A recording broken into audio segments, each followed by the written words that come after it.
All right, folks. Show's about to start soon. Hope you got everything ready. Show that needs to be ready. Levels is good. Levels is good. The levels is good. Let's get it.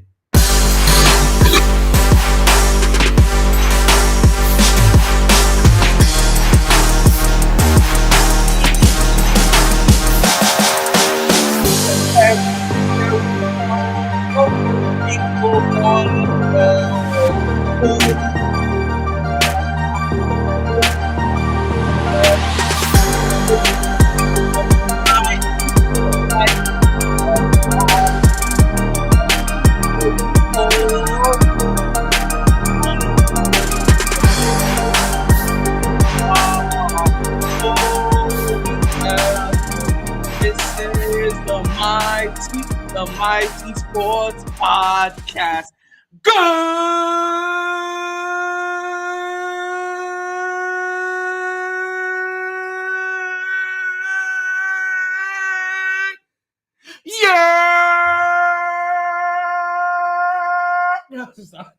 Good evening and welcome back to another edition of the MyT Sports Podcast. We on camera? You guys got me up there? Right. I am your host, the one and only talent, El Idolo Deportivo Taylor. Actually, this is officially the last episode of the season. So, where was I going with this?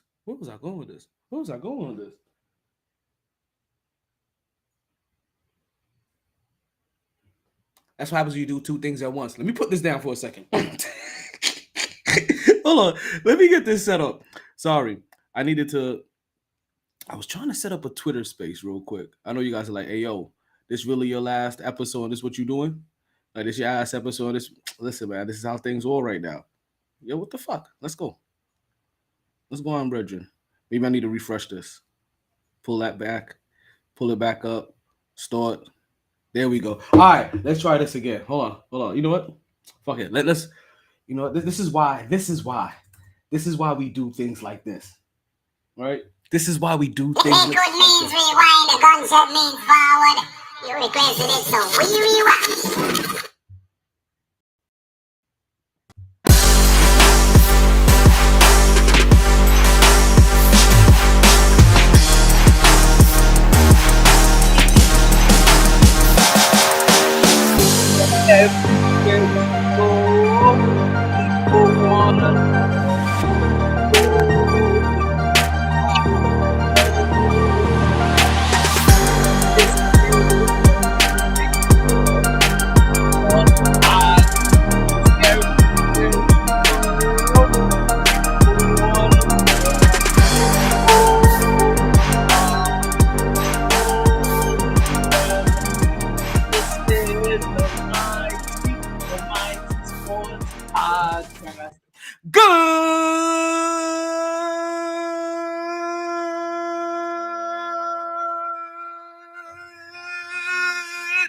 Evening and welcome back to another edition, to the very last podcast that is for the season.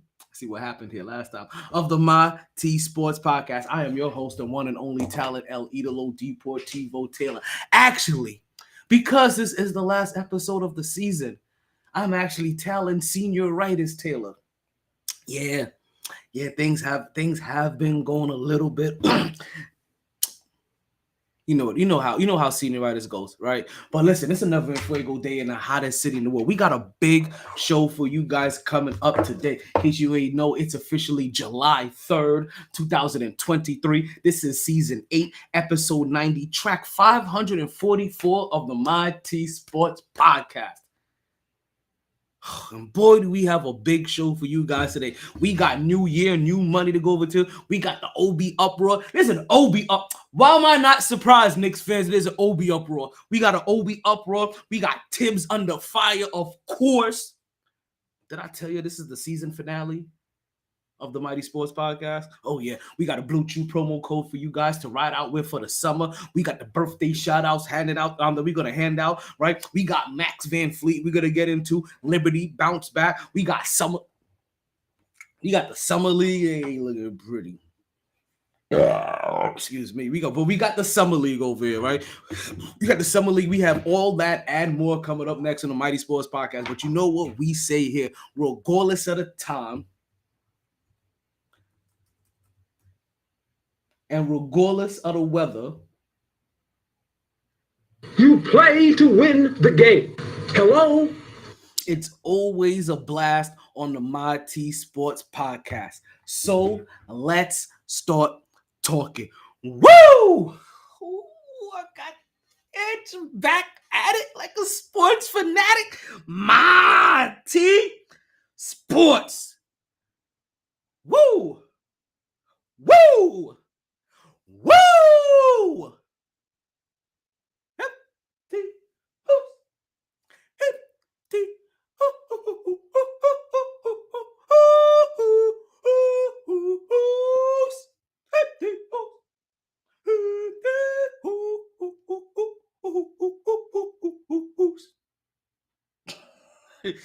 Oh man.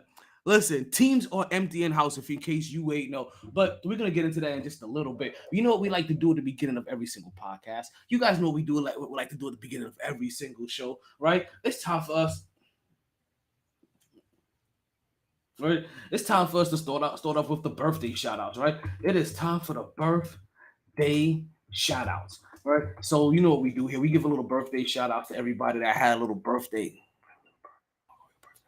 Everybody had a birthday since the last time that we was on air. That's going to cover everybody from the 1st to the 2nd and today on the 3rd. We may even go to the 4th and to the rest of the summer. This summer, I know you're going to miss me. You know, we've been together since Nike Airs and crisp tees. Play my beat.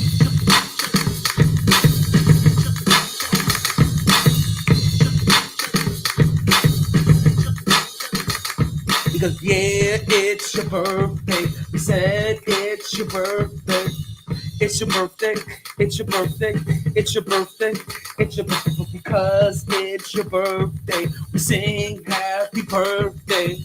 Happy birthday. Happy birthday. Happy birthday. Happy birthday. I told you what we do here. Right? We give a little birthday shout out to everybody that had a little birthday since the last time we was on air. So what I want you to do is grab your beer, grab a shot, grab a joint, grab a spliff, grab a blunt, pack a bowl,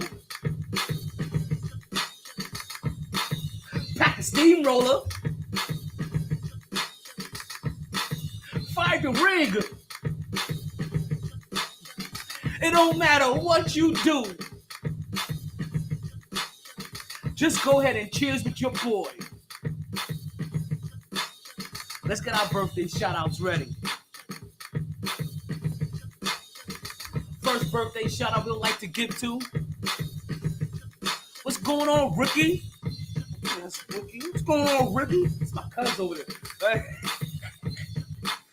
Right? Happened on July 1st. Want to say happy birthday to grade 8 Chuck Davis. Grade 8. Hold on 1 second. You got a 15? You grade 8? Hold on 1 second. What do we got? We got grade 8 on here? Grade 8. Grade 8 Chuck Davis right there. Happy birthday to you. I know you can't see that. There he goes right there. Grade 8. Chuck Davis. Happy birthday to you, Pepe. Again, I'm going to give him the same kind of love I had to give Chuckles. If any of you promoters out there, any of you wrestling organization is out there, that's out there that needs to hire yourself some entertainment, that needs to find yourself a wrestler, right? You go ahead and you get grade 8 Chuck. It's also, you have to understand too, right? It's July 4th weekend, so hit up grade 8 Chuck Davis. Actually, hit up everybody you can see on this poster. But it's grade 8's birthday, right? It's grade 8's birthday. It's not everybody's birthday, so not everybody needs a shout out right now. You understand how the Black Lives Matter things work now? We ain't even gonna get there. That's the organization. The organization was fugazi.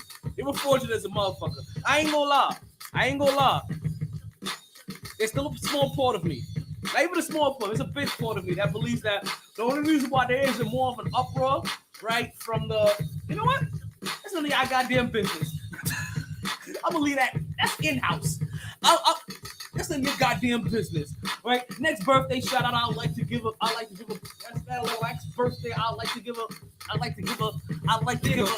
shout out to, big up to, and that is one to Tanika of Venezuela. Happy birthday to you. Met her through a homegirl of mine. Actually, I don't even think your last name is Venezuela anymore. If I saw correctly, you recently got married. Congratulations. Right?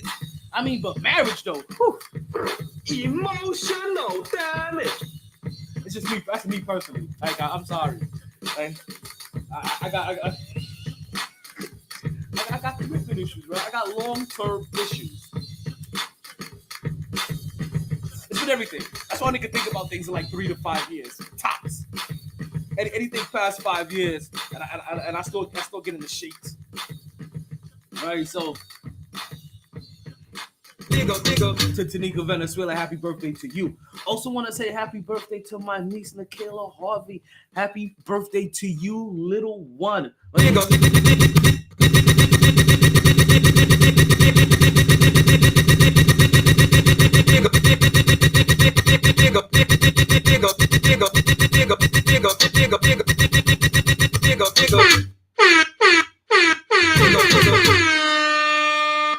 Yeah, I was excessive. That's my niece. Fuck y'all. I could be excessive with my niece. The love is excessive.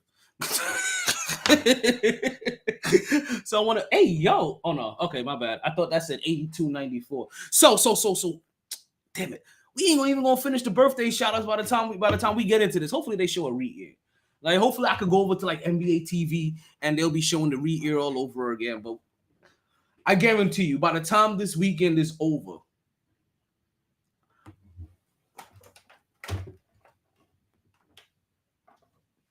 none of y'all business either. By the time this weekend is over, right? I would have seen this Victor Wadumbayu Summer League game. But Summer League has started. We told you about that in the beginning of the show, right? Summer League has started, so we definitely will be checking out the Summer League over our summer break. You know me, like I'm a basketball fiend. Like what the hey man, who said that? I'm a microphone fiend. Well, was it Rakim? I'm a basketball fiend. I'm Basketball Jones. Basketball Jones. I got a Basketball Jones. Ooh, baby. Ooh.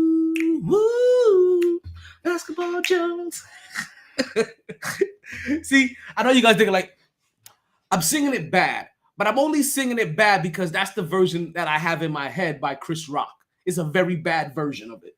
So understand, like, it's not me singing it bad. I'm singing a bad rendition of that song. Can we continue with the birthday shout-outs, if you don't mind? So I already said happy birthday to my niece Nikayla. Happy birthday to you, little boy. Oh my goodness. I remember you was like no bigger than this desk. Now we like almost eye to eye. Are you getting an adult now? Happy birthday to you. Hope you're enjoying life. Listen, it's gonna be some ups and downs. Don't worry about it. Time passes. Just enjoy it for the most part. It's gonna be a whole lot more good than bad, regardless of what phase you're in. Because you may be in a bad phase. I'm not saying that you are. Some people are in bad phase. Because you could be in the bad phase just so your bad phase never lasts. Right? As long as you keep up the power of positivity. Nice. Also, we got birthday today, right? Want to say happy birthday to Erica Roach. Now, can I tell Erica? I never met you a day in my life. Diggle. Right? And I don't know why when I was writing your name at the first time, I was writing that shit fancy as shit. I was putting an E at the end. I was like, it's Roche. And I looked up like, oh no, that shit is Roach. My bad. Like my bad. Like.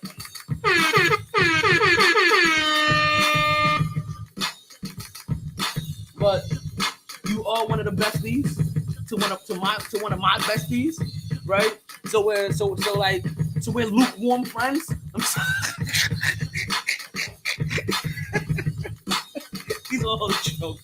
I guarantee you, we will get along very swimmingly over plenty of cups and bottles of alcohol. Bottles and cups and glasses. I mean, ain't just gonna be barbarians the whole time. So that's the last set of birthdays, right? That we have. But this is the last show of the season. And tomorrow's July 4th. I think you can see the shirt. You can see the shirt. You can see the attire. I know you guys know that you know your boy served in the military. So you want to what? Yo, so hold on. Do I gotta put them on today? Do I gotta put them on? Can you fit around the head like you used to? Kind of snug, kind of tight, right? So yeah.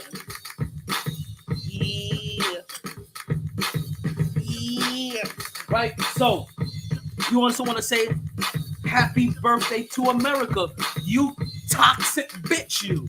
Because listen, no, not for nothing, right? Let's keep it on buck. We love America, but we also hate America, and we also love to hate America. America is that toxic person that we dated. The sex is good. There's a lot of other shit that we can bypass that we should have really broken up with this person for.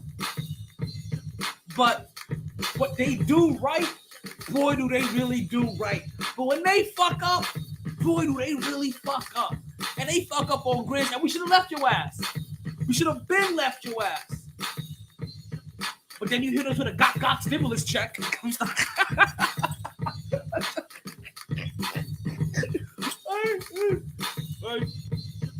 But you know, everybody knows what I mean, right? Everybody knows what I mean.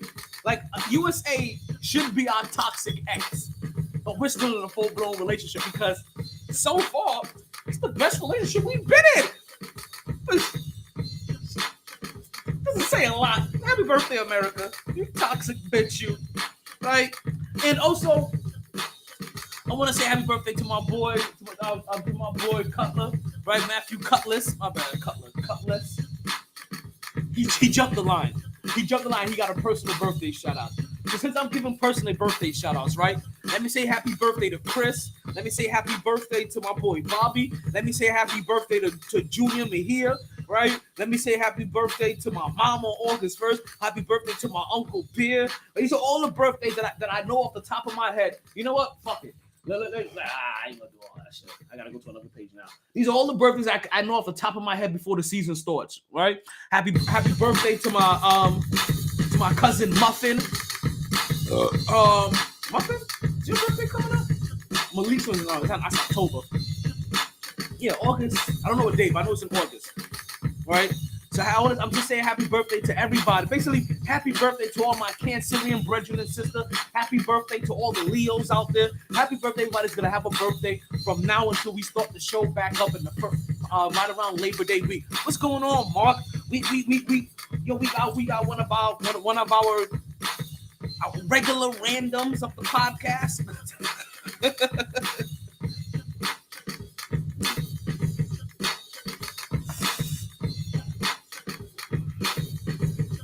Yeah, I completely missed that whole entire game.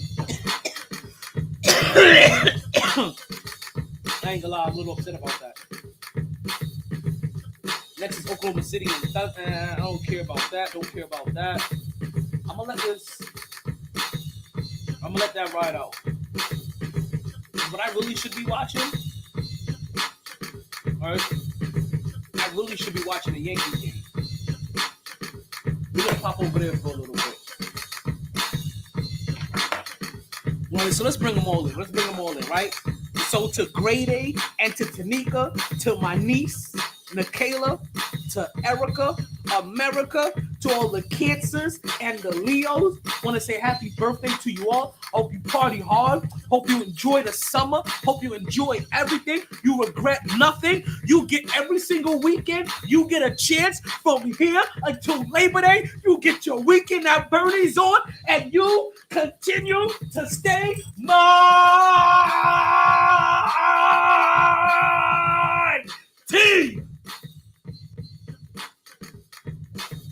Woo!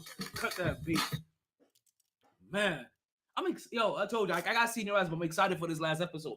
Because that means for the rest of the summer, I'm good for the rest of the summer. Like of course you guys know, I got some tweaking to do, right? But I got tweaking and twerking to do, right? So we got a little tweaking to do. My hair feels light. Hey, yo. I ain't gonna, like the hair. Went to the beach yesterday. Got some salt water in this motherfucker. I got a salt water treat. Still smells like the beach. Sorry. Like, you don't understand. Like, I enjoys myself some aromatherapy. Let's just say it that way. I really does enjoy myself a little aromatherapy. We got a man. I can't wait. Thank you. Let's see here. What we got here for messages? No, you can wait. Maybe we'll talk about that.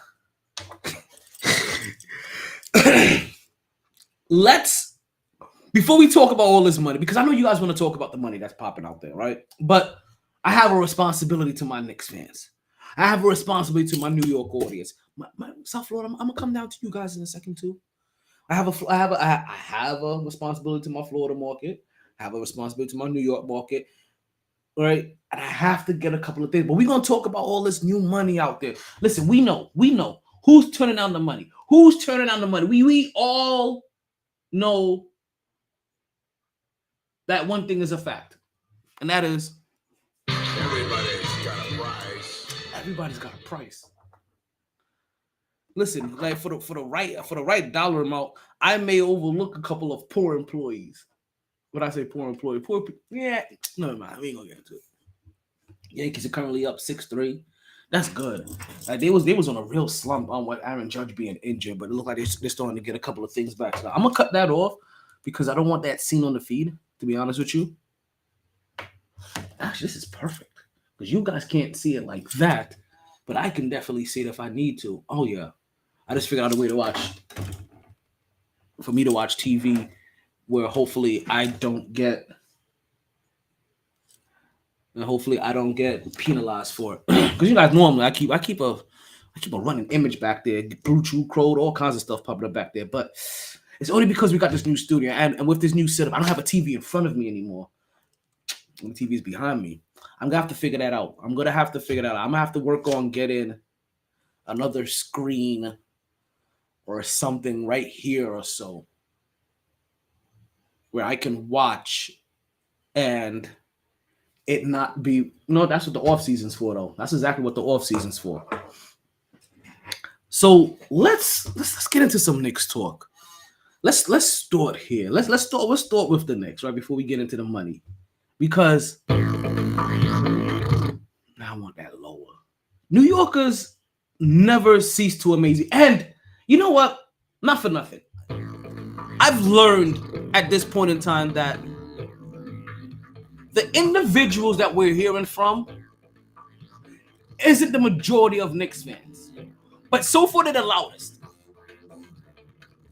And there's not too many more people louder than me, right? So let's talk to them, right? Let's really get into what's going on here, because the only thing the Knicks have done so far, right, is they have traded away Obi Toppin. Oh, I forgot you. They've traded away Obi Toppins. They've signed Dante Devachenko. Released Derrick Rose, which I have no complaints about, obviously. Who else did they get rid of? That's about it. And then signed Obi Toppin's brother. So right now, there's an Obi Toppin uproar. There's a big Obi Toppin uproar right now going on amongst New Yorkers. My Knickers. Actually, that's what I'm going to call those. No, let me stop. I'm not gonna go there. I'm not gonna say it. I'm not gonna go there. I'm not gonna say it. But for all my Knickers out there, do I need a new beer? Hold on. It's a part that bothers me. I'm not completely unbothered about the Obi Toppin trade. The part that it's just that I'm not bothered by the same thing that you guys are bothered by, I guess to say. part of the uproar I'm hearing is that it's a wasted pick. Because you had a first round pick that you couldn't find anything to do. You couldn't find anything to do with, and then you traded him away for only 2 second round picks. Let's start there, because I don't have that written down. So let's start there, where you guys are talking about only getting back 2 second round picks for Obi Toppin. Look around the league. Check out the landscape of a couple of these trades that have happened over the last 3 years or so. Right? Think about some of these moves, right? And I can't recall all of them. I think of some of these names: James Harden, Russell Westbrook, Chris Paul, Paul George, Kevin Durant, James Harden, Russell Westbrook, Kevin Durant. They all got moved again, right? Kyrie Irving. Think about those names.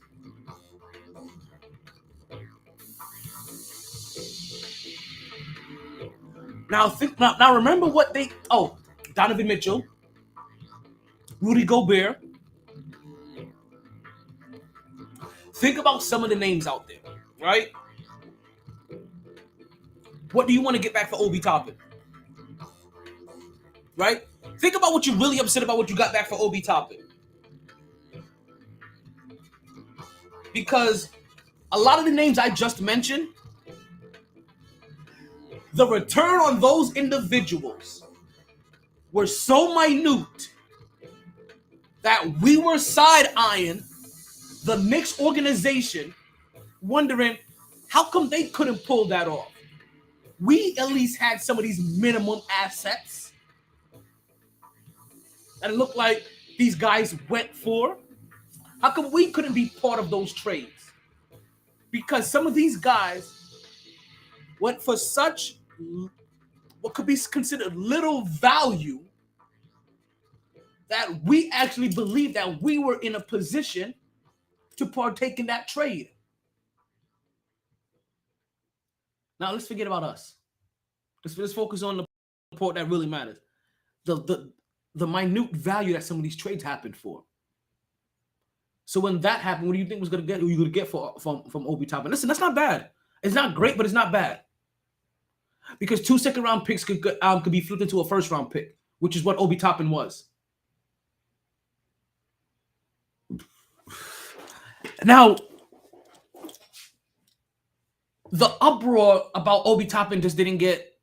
I know we want to see Obi play. We all love Obi. I know we would have loved to see him play more. But it's just unfortunate what happened to Obi. Hearing fireworks going off already. But we started hearing fireworks off a couple weeks ago already in the podcast. They were started around Memorial Day. So Obi was just unfortunate. Julius Randle, the first year with the Knicks, he didn't look great, to say the least. We were kind of out of sorts, to be honest with you. Remember, Julius Randle came here the same year that R.J. Barrett was drafted. And the same year that Mitchell Robinson got here. They all came here the same year. They're still here, by the way. But they're the guys with the longest tenure here. 4 years. That first year, I very respectfully to the players have erased from my memory.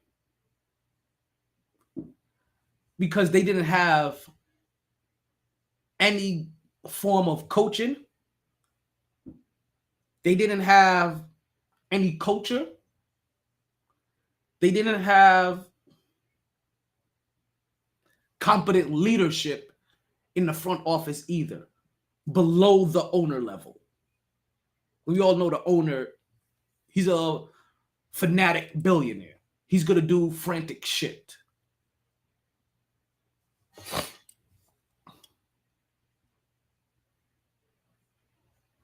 But as far as what they got in that first year, everybody looked bad in that first year. It's not just Julius Randle looked bad. Everybody looked bad in that first year because of how disorganized the Knicks were as an organization.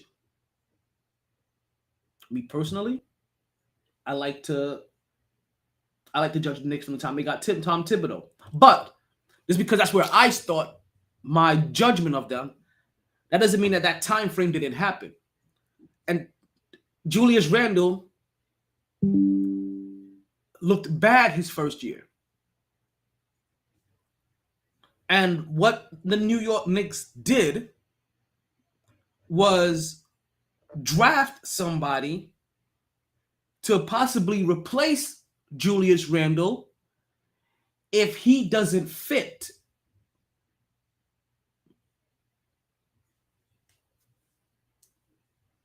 Unfortunately, or fortunately, Julius Randle fit. I've gotten to the point where I'm almost becoming a Julius Randle apologist now, right? Because I think I told you that maybe in the last week or two. Julius Randle will never, and I do mean ever, he will never get credit for what he has done for New York, right? And that's come in here and be an all-star, right? It's a two-time all-star and all-star. One first time. Get most improved player. Be an all-star. When the coaches came in, and I know he's like, he was just being, when the coaches asked him, came in here in shape, right? Or changed up the level of how he was in shape. Once Tom Thibodeau became a coach of the team, Tom Thibodeau gave him a task and let him know that with this task is because we're gonna be going in a direction that is heavily dependent on you. So we need you to step your game up. We need you to step your conditioning up. We need you to set a tone. They gave him a set of responsibilities, a set of tasks, and he checked the boxes in every single one of them. And this is after they drafted his replacement. Because they also drafted his replacement and then gave him that list and let him see that, yo, your replacement is right there on the bench if you don't want to get in line. And what did Julius Randle do? Because we didn't know anything about Julius Randle before he got here, except for the fact that he was a guy that got injured in his very first game playing for the LA Lakers, and because of that, it kind of caused him to bounce from team to team in a post Kobe Lakers, and then going to a New Orleans team that had Boogie Cousins, but then Boogie had his. So it was never Julius. Julius just started becoming an expendable asset because of his injury in his first year.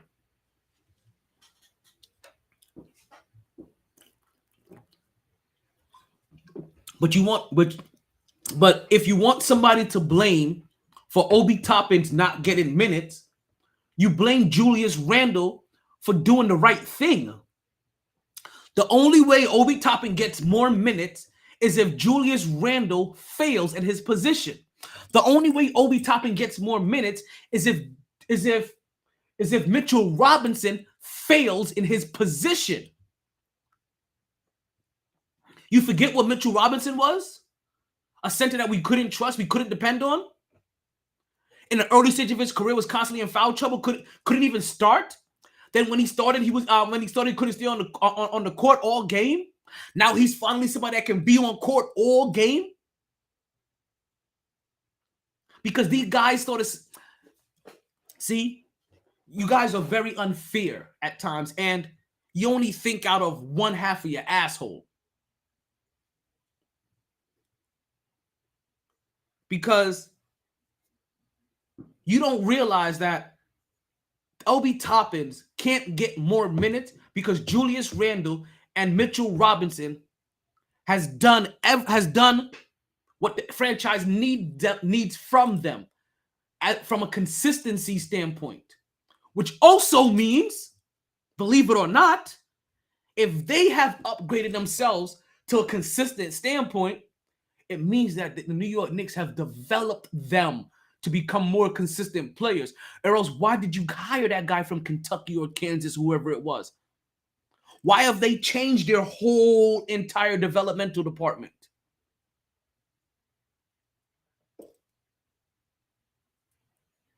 But now you don't want to give Tom Thibodeau. Now all of a sudden, here comes the rhetoric again. Tom Thibodeau doesn't know what to do with young players. He got Derrick Rose when he was young. He got Jimmy Butler when he was young. He got Joakim Noah when he was young.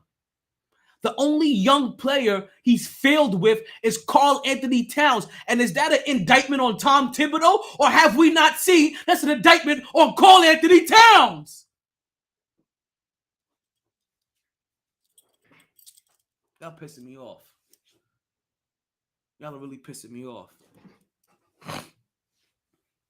And then you got jackasses. And I'm going to call you what you are. Compete brainless jackasses. They're like, oh, you know what? You could have kept Obi, trade Julius Randle away, and you're looking for somebody to give you 25 and 10? Looking for somebody to give you 25 and 10? You could have gotten Miles Bridges.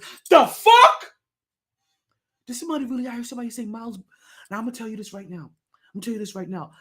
Not very often will you hear us talk about Miles Bridges on this goddamn show because he is a piece of shit. Wife beating motherfucker. Woman beating asshole, piece of shit. We've seen him. I think he got a 1 year. I think he got reinstated this year and has signed a 1 year, $7.9 million contract. That's below the mid-level exemption, by the way.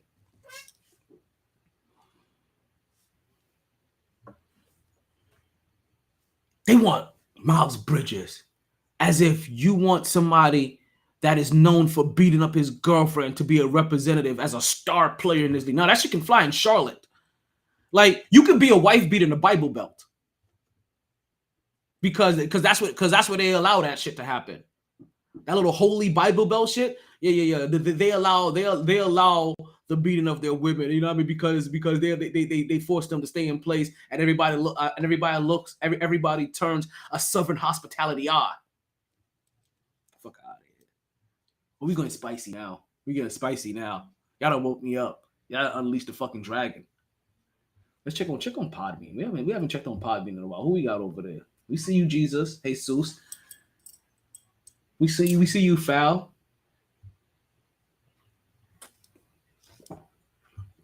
Okay, and I see you guys got a couple of questions. I'm gonna get into that too. Suddenly, Tibbs is unsuccessful. Like, you know what I'm saying?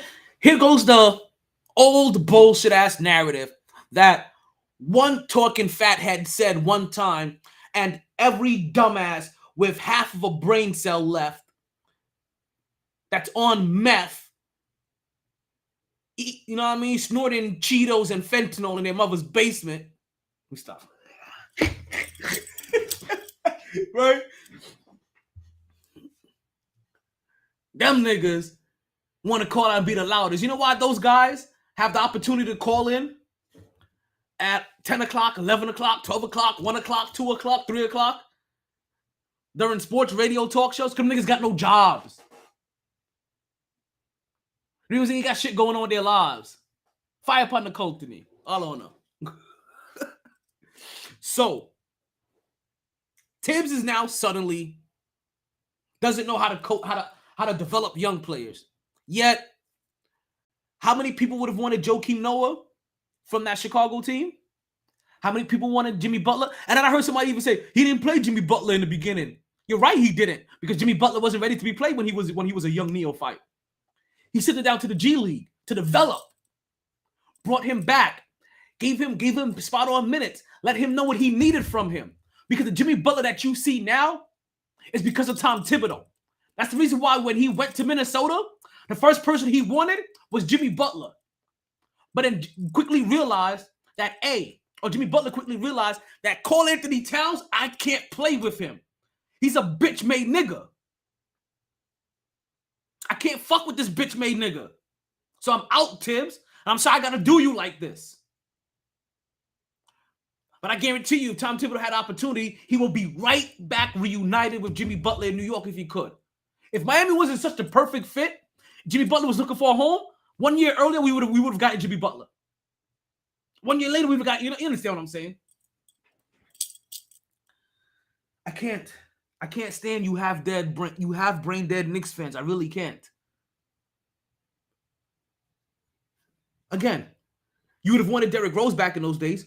All of those guys Tom Thibodeau developed. The only person Tom Thibodeau couldn't get through who was a young player was Karl Anthony Towns. And I think we all can agree that Karl Anthony Towns is softer than a Twinkie filling.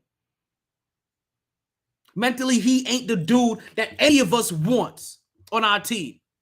Because we don't believe that he's gonna be the guy to jump on a grenade for you when it comes time for the fire.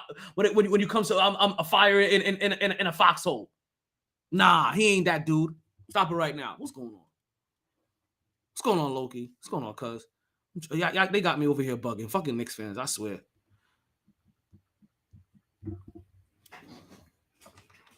Because like I said, anytime something happens that you don't agree with for the Knicks, then you bring back every single old narrative that applied 15 years ago. Why don't you actually watch and actually reevaluate instead of just sticking to your same old guns and glory that are antiquated? Tom Thibodeau, this is why he's so unsuccessful everywhere he goes. Where has Tom Thibodeau gone when he's unsuccessful? Was Tom Thibodeau and the Chicago Bulls not battling LeBron James in them every single year in the playoffs? Did he not manage to get Minnesota to the playoffs? And then what happened as soon as he left? They failed horribly to the point where they got Anthony Edwards. That's post Tibbs. New York Knicks, since he's been here, has had a winning record every single year. Made it to the playoffs twice. Where has he failed? How has he failed an organization that hasn't been to the playoffs for 15 years, yet he's had you in the playoffs twice in 3 years and had you with a winning record for the last 3? Where's the failure? Your mother's a fucking failure for having you. That's who the fucking failure is.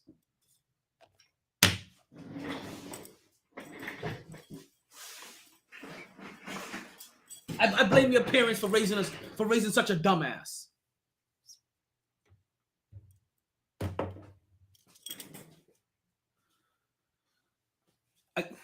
Because I'm gonna tell you this, and I said it on Friday's show, and I'll say it again on the last show.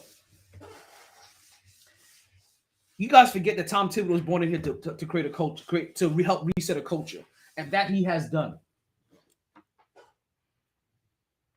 Some of the complaints that you have about Tom Thibodeau, I don't hear you having these same complaints about Miami. All of you guys suck Miami's dick or suck Pat Riley's dick. Man, look what they doing in Miami. Man, if we would have got Pat Riley, man, the ring's on the table. Tom Thibodeau comes from the tree of Pat Riley. The demand that Tom Thibodeau puts on his players is the same demand that Eric Spoelstra and Pat Riley puts on his players. You remember, Kyle Lowry, after they got him, almost didn't make the team because they have a body fat standard. They have a conditioning standard. You must be at this level of conditioning. You must maintain this level. Because this is part of heat culture. Not to say that's going on in New York. You must play on the defensive side of the ball. Is that what's going on in New York? So you're telling me holding players accountable and demanding and demanding perfection or demanding responsibility from your players is suddenly he doesn't know how to adapt to players. It's either my way or the highway. Look at the teams where players run the team. Look at the teams where players really ran the team. How successful are they?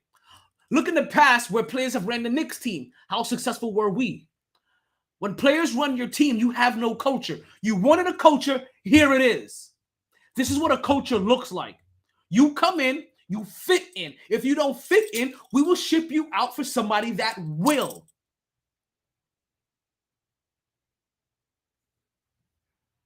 You see, everybody wanted to run to Miami. I don't hear you complain about.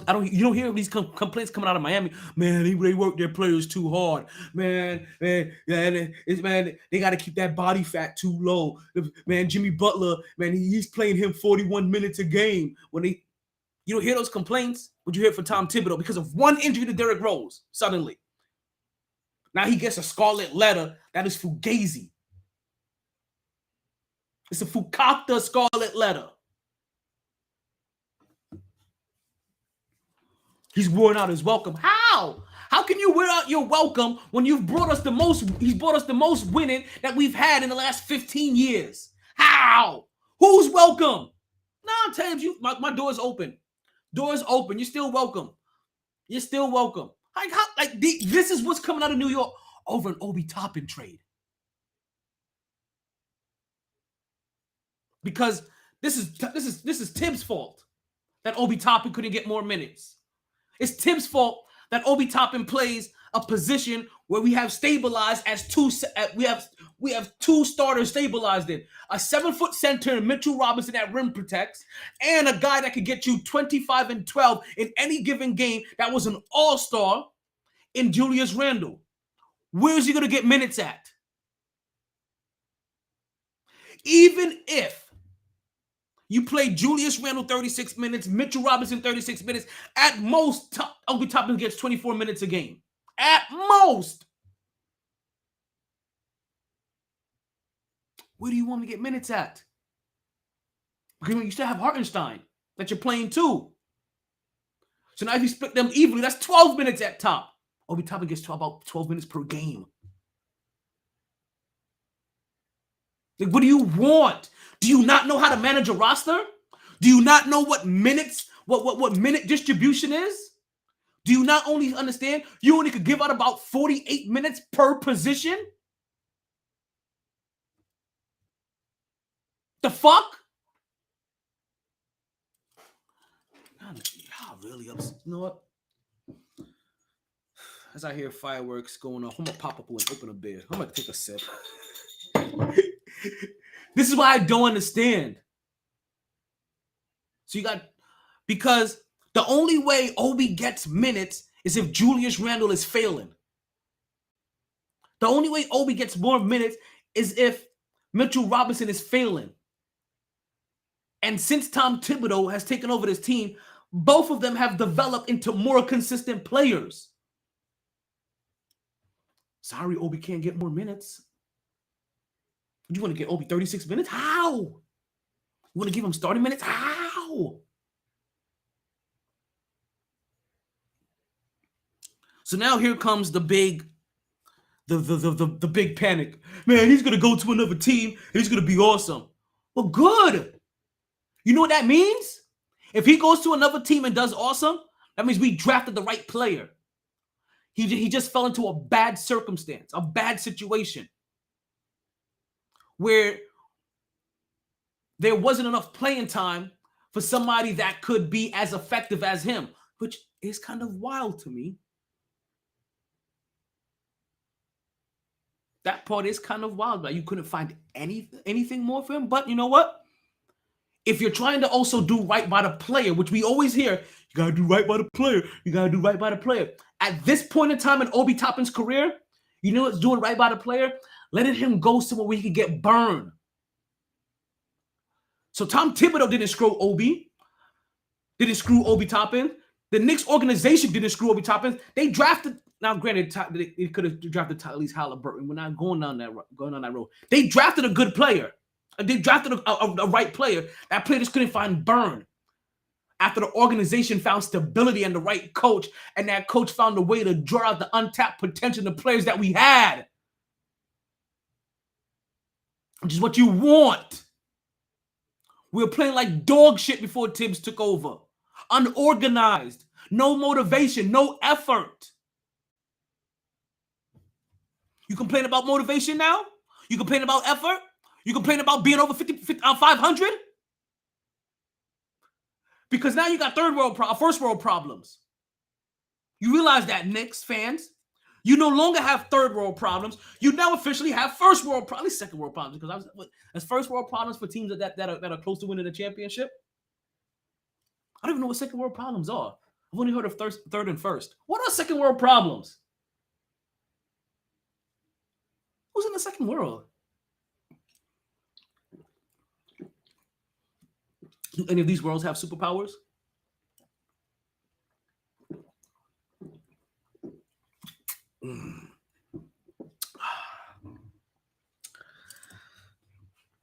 I'm not gonna let you guys upset me. I'm not gonna let you guys upset me. But it's an OB uproar. And if you think about it logically, I don't get it. I really, really, really don't get it. But we'll get into that a little bit later, in just a second. Since this is coming up on America's birthday, let's pay homage to America's favorite team. No, America's real favorite team.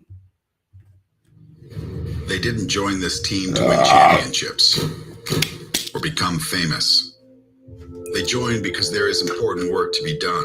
Shout out to all my And Army only brethren so at them. able to do it.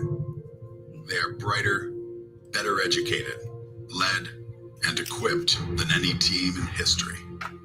They are doctors, lawyers, engineers, technologists, and combat troops, all prepared for whatever comes their way. You'll find them where the lights don't flash, and the only contract they sign is with themselves and their country.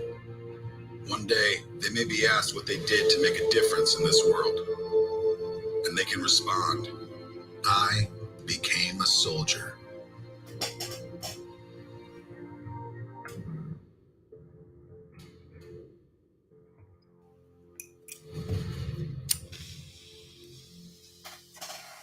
Shout out to all my Army brethren and sisters and them out there. Shout out to all my Army veterans out there. Shout out to all you Marines and Air Force and Navy and Coast Guard and Space Cakes as well. Shout out to you guys too. But real big love, big big love to all my Army brethren. Big up. I'm gonna take a break from this New York talk for a second, right? I'm gonna take a break from this New York talk for a second, right? And let's talk about some of this. Money. That's being handed out. Yo, a couple of things. Big up. Right, let's get a couple of weird ass numbers out the way, right? Right, or hold on. How can I incorporate this? I'll think about this another time. But let's get some weird ass facts out there. I like that. Wop, weird ass facts. Because you spell facts PHAC.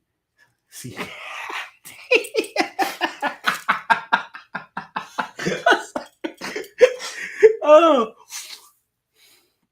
Over $1 billion was issued out in the first hour of free agency. I think we actually, you know what?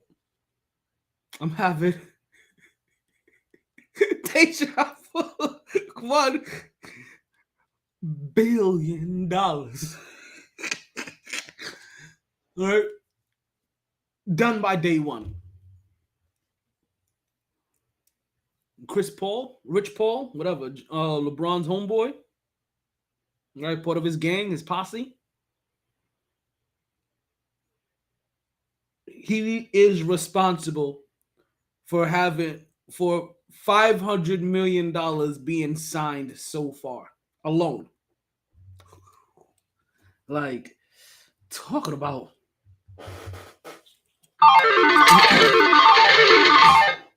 Can I see the score? Damn. Based off the way this is right now, I can't tell what the score. I don't think they have the score up, to be honest with you. I feel like they're showing reruns, highlights. Okay, yeah. I see slow motion jumping. That's definitely highlights. Thanks for slow motion jumping. Slow motion celebration.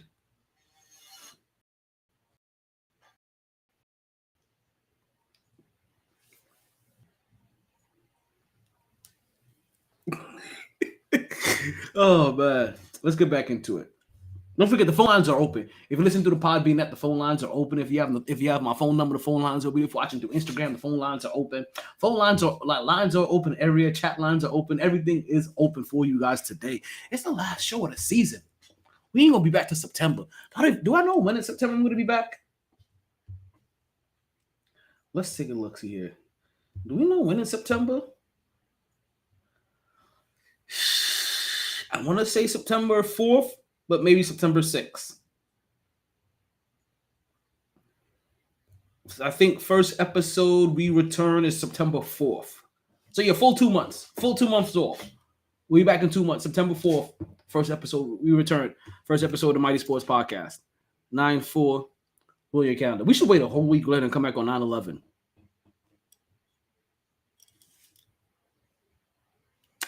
We may come back on 9/11. We may return on 9/11. We may let that whole first week of football pass. I'm pretty sure that that's the first week of football is Labor Day. I think 9/11 was the first game. Ooh, do I want to come back on 9/11 or I want to come back the week before? See, I think I know why I strategically do this. I want to come back. I usually like to come back the week before the season starts. But then I don't have to worry about trying to do a show during the draft on September 6th. I think we'll come back on September 11th.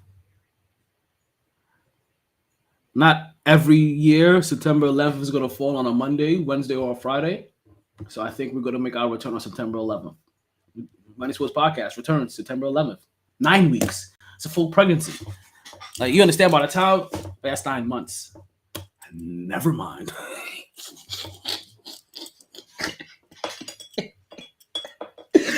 I was about to say some dumb shit. Oh, man. Like, whoever that fan was that said that the Knicks could have signed Miles, could have gotten rid of Julius Randle and signed Miles Bridges. Are you mad, man? Yeah, I'm a mad man. Am I pure? Yo, are you loco, ese? You loco en cabeza? Fucking stupido. What's wrong with you?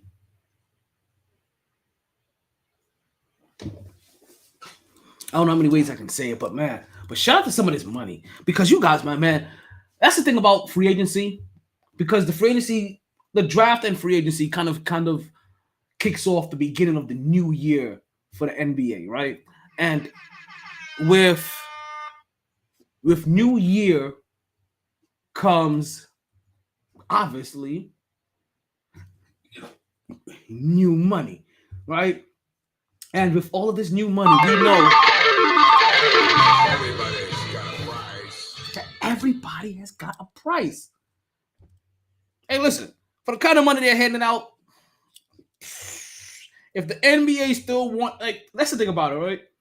There's a point in time where you're like, yo, I know I'm good enough to get these contracts being NBA. But there's a certain point in time where you're like, yo, if the NBA is still willing to give me money, I'm willing to take whatever they are willing to give me, right? And boy, are they handing out money. We get Domantas Sabonis from Sacramento Kings. He signs a 5-year, folks, 5-year, $217 million deal, folks. Big up to him. Dante Exum, he's one of those guys where I'm talking about. We're like, yo, the NBA, you still want to give me money? I'll do it. I'll take it. But he comes back into the league. He wasn't in the league last year. He's back into the NBA.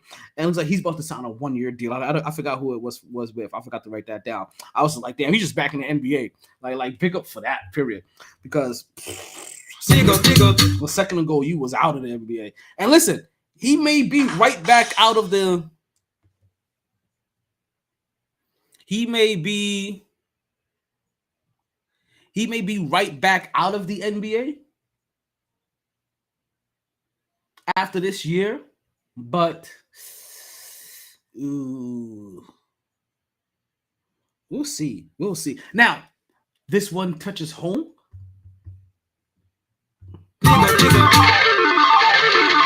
We get Dante Devachenko with the New York Knicks signing a 4-year, $50 million deal. And I told you guys, like right now, as I'm judging a lot of deals, right? I'm kind of doing the thing I would do if I was judging NFL deals, right? And that is, I kind of compare your contract, and that's if you're a decent enough player that still maybe has some kind of upside, you know what I mean, or still has kind of some kind of usability, right? So a decent amount of usage. Are you getting a contract that is north or south of the mid-level exemption, like the franchise tag, right? Or is your and now granted the franchise tag in the NFL is by position, and there isn't a such thing in the NBA that the mid-level exemption is just set. I think it's like $10.2 million, something like that. But is it 10.2? Or like 11 point something? Hold on. It's crazy because I had this the other day. 12.4. 12.4. What's my 10.2 from? I think 10.2 is the amount of money. We'll get to that in a second. This is a Bible Belt thing. But yeah, so I kind of I judge players based off of that mid-level exemption. Are you getting 12.5 a year at least? And for Dante Devachenko, that's exactly what he's getting. 12.5 for 4 years. And you have to look at this now, right? If this is the New York Knicks core that's forming, right? You have Dante Devachenko not knowing what he's going to be on a very favorable contract. You got Jalen Brunson for what he has given us on a highly favorable contract. Julius Randle, because they signed him after that first year that he did everything that he needed to do with Tibbs. He's on a highly favorable contract. Just imagine this, right? That if we didn't sign Julius Randle 2 years ago, what would have been going on right now? You'd have been trying to determine if you're going to get rid of one of only 3 players in the league to give you 25 and 12, a guy that has helped be one of the driving factors in why the Knicks have been turned around over the last 3 years, a guy that has done everything that the Knicks organization has done for them. And you understand, like I don't think you guys realize, but part of this is, how is this going to look as an organization if you're getting rid of guys that does everything that you ask for? If you're getting rid of guys that perform on an all-star level for you, you're not going to pay them? You're not going to reward them? So what you basically would have said this year is that, if we didn't pay Julius Randle last 2 years ago, you'll be getting rid of him so you can give Obi Toppin money. And you can't guarantee Obi Toppin is going to give you 25 and 12. And if he does, it may look different. It may not be able to be a 25 point and 12 game that can help take pressure as a ball handler and primary scorer, right? To take pressure off of Jalen Brunson. No, he becomes a wheel in a program and a cog that's right, or in a structure that's being ran by Jalen Brunson. And if Jalen Brunson can't get him the ball or get him involved, you understand? Because from what we've seen from Obi Toppin, he so far isn't a give you the ball, get me a bucket. It's, I get an offensive rebound, I get a putback, I get an alley-oop, I get a run out. Highly efficient. I get a corner 3. Because I'm sitting there while somebody else cooks and they're not paying attention to me. This is how Obi is scoring. So it isn't a forceful 25 and 10. It isn't going to be a forceful 20 and 10 you're going to get from him. It's going to be within the flow of things. He isn't going to be a guy that you could give the ball to and hope that he starts breaking that defensive back. No. He isn't the guy that you can give the ball to and say, hey, Jalen Brunson's been carrying his team all goddamn game. Can you give him some release on offense? No. What's up, Mom?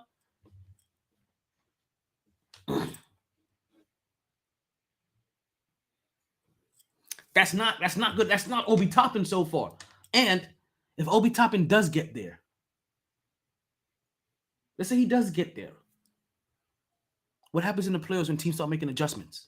What happens next year when teams start making adjustments for him now as a solo player. See, I like the Obi Toppin trade to Indiana in a way because it's doing the right thing by the player. You did the right thing by Julius Randle. And this thing right now, favorable contract, $20-something million a year, I think. Wait, how much is Julius? Is it 20-something million, I think, still? Where if he was trying to get a contract this year, it'll be $40 million. $40 million to try to re-sign Julius Randle this year. After being a 2-time All-Star and most improved player. Or a 1-time All-Star and most improved player. It would have cost us $40 million. So right now we got a $15 million discount on Julius Randle. Now we're probably going to have to re-sign him in the next year or so. That's part of all of this. But now, if Obi Toppin is going to get 20-8 in a system where he doesn't have to worry about giving offensive reliefs or relief to the ball handler or to the primary scorer, he's going to flourish in India. And you know what he's going to get paid. And that's the right thing to do for Obi Toppin, is to get him somewhere. I was even trying to talk about Obi. I was going to come back to Obi. But it's to get him somewhere where if he can bowl out, if he can, and part of me, and you know what's so funny? So many people are blaming Obi Toppin, are blaming Tom Thibodeau, and thinking that because of that little spat that they got, that Tom Thibodeau wants him out of there. Well, I think it's the opposite way around. I think Obi Toppin asked for a trade. Because if Obi Toppin did not ask for a trade, then the organization just basically just did the right thing. They just looked at it, they read the room and was like, listen, man, Obi Toppin has also been one of those guys that has done everything we've asked of him. And we have found ways to give him, because remember, he's not Cam Reddish. It's not like he wasn't getting any minutes. You guys were just unhappy with the amount of minutes he was getting. That was it. I got me sounding proper and shit. that was it. Y'all was just upset at how many minutes he was getting. It wasn't a Cam Reddish situation. Who signed with the Lakers? You know, big up to him. I'm proud of him. I'm happy for him. Because Cam Reddish can ball. And if he can find the right tutelage, I think that he can be a hell of a player. And LeBron James, see, a lot doesn't develop a lot of players, but hopefully, maybe he can rub off on Cam. Pause. So again, big up to Dante DiVincenzo, another Knicks player that we have on a very favorable contract. How do you guys realize how many favorable contracts we got? And then even RJ Barrett, because he didn't get the max. Richard Robinson, I think, signed last year. You realize you have Emmanuel Quigley that you're gonna have to re-sign pretty soon. You're gonna re-sign Josh Hart, right? Because you just convinced him to not re-sign this year and take less money. So that means next year you're gonna re-sign him or re-sign him in the middle. I'm telling you guys, don't be surprised. Josh Hart's contract is done in the middle of the season. Emmanuel Quigley's contract done at the end of next season. Done at the end of the season, basically. But those two guys are being signed next year. They're on next year's money. Yeah, you do right about Obi. Let him go play. Let him go play with Tyrese Halliburton. Let him see if he can get minutes. I don't even sound right. I don't even know if you're purposely trying to join or if that's a mistake. But let him get minutes there. Let him get playing time. And if he turns into a decent player, if he turns into a career 18-8 guy, take solace in the fact that you drafted the right player. It just happened to be an unfortunate situation for him, which was in your benefit. Because again, the only way Obi Toppin gets more minutes is if Mitchell Robinson starts becoming a failure, and if Julius Randle starts becoming a failure. And neither one of those guys has flunked since Tom Thibodeau has taken over. All they've done is thrive in their position. Remember, when Tom Thibodeau comes here, Obi Toppin is a rookie. But this is Julius Randle's second year with the Knicks. This is Mitchell Robinson's second year with the Knicks. They all have a year on him. This is now that's RJ Barrett's second year with the Knicks. If I'm not mistaken, it's Emmanuel Quickly's first year with the Knicks as well. First year of the Knicks? First year of the Knicks. No. I think Emmanuel Quickly came the next year. No. Emmanuel Quickly was a rookie the first time we went to the playoffs. Yeah, so Emmanuel Quick, so Quick and Grimes came the next year. That's who it was. So we have a lot of favorable contracts right now, and we still have guys that we need to sign. We have a lot of guys. Remember, it's so funny that you're wondering, like, oh, where's the young talent? Oh, he's scared to play young players. All he's done is played young players. The team is filled with young players. And when he didn't play him in those first 2 years, can you blame him? You remember how all these neophytes looked the first year? Which one of them did you trust in year 2? Who was here the year before Tom Thibodeau got here that you trusted?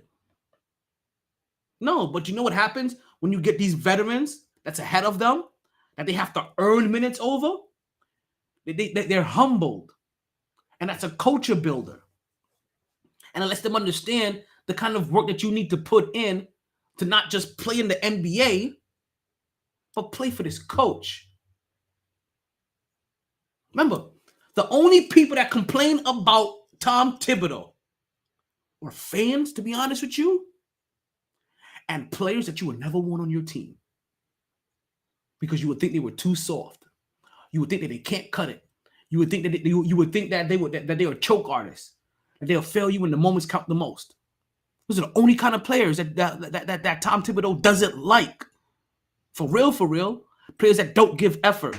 Like, you want more minutes to Cam Reddish, but if Cam Reddish isn't playing, what is minutes for him? But if he's showing effort on offense and defense, see, this wasn't a thing of Obi wasn't playing the way that Tom Thibodeau played. He was. It's just that he was behind two guys that again, because Tom Thibodeau will play his starters, you're behind two guys that are going to get 36 minutes. Obi Toppin is a power forward / center. He's behind two guys that's getting 36 minutes a game. And then we have Hartenstein. And any Knicks fan complain about Hartenstein's effort? You want minutes for Hartenstein too, don't you? You like how he plays too, don't you? So if you're giving him minutes and you're giving Obi minutes, how many minutes do you want to give them if your starters require 33 to 36 starting minutes a game? And you know he's going to go with the guys as long as they can. Because why would you not play your neophytes? Why would you not play your rookies? Why would you not play your young players? Play them. They're young. They're supposed to be able to run forever. That's all you say. That's all I hear until they come to Tom Thibodeau. It's like, oh my God, they're playing him 40 minutes.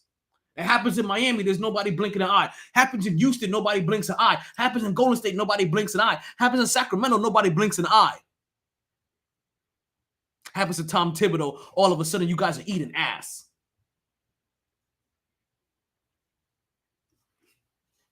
Let's get back into the money. Let's get back into the money. You guys are pissing me off.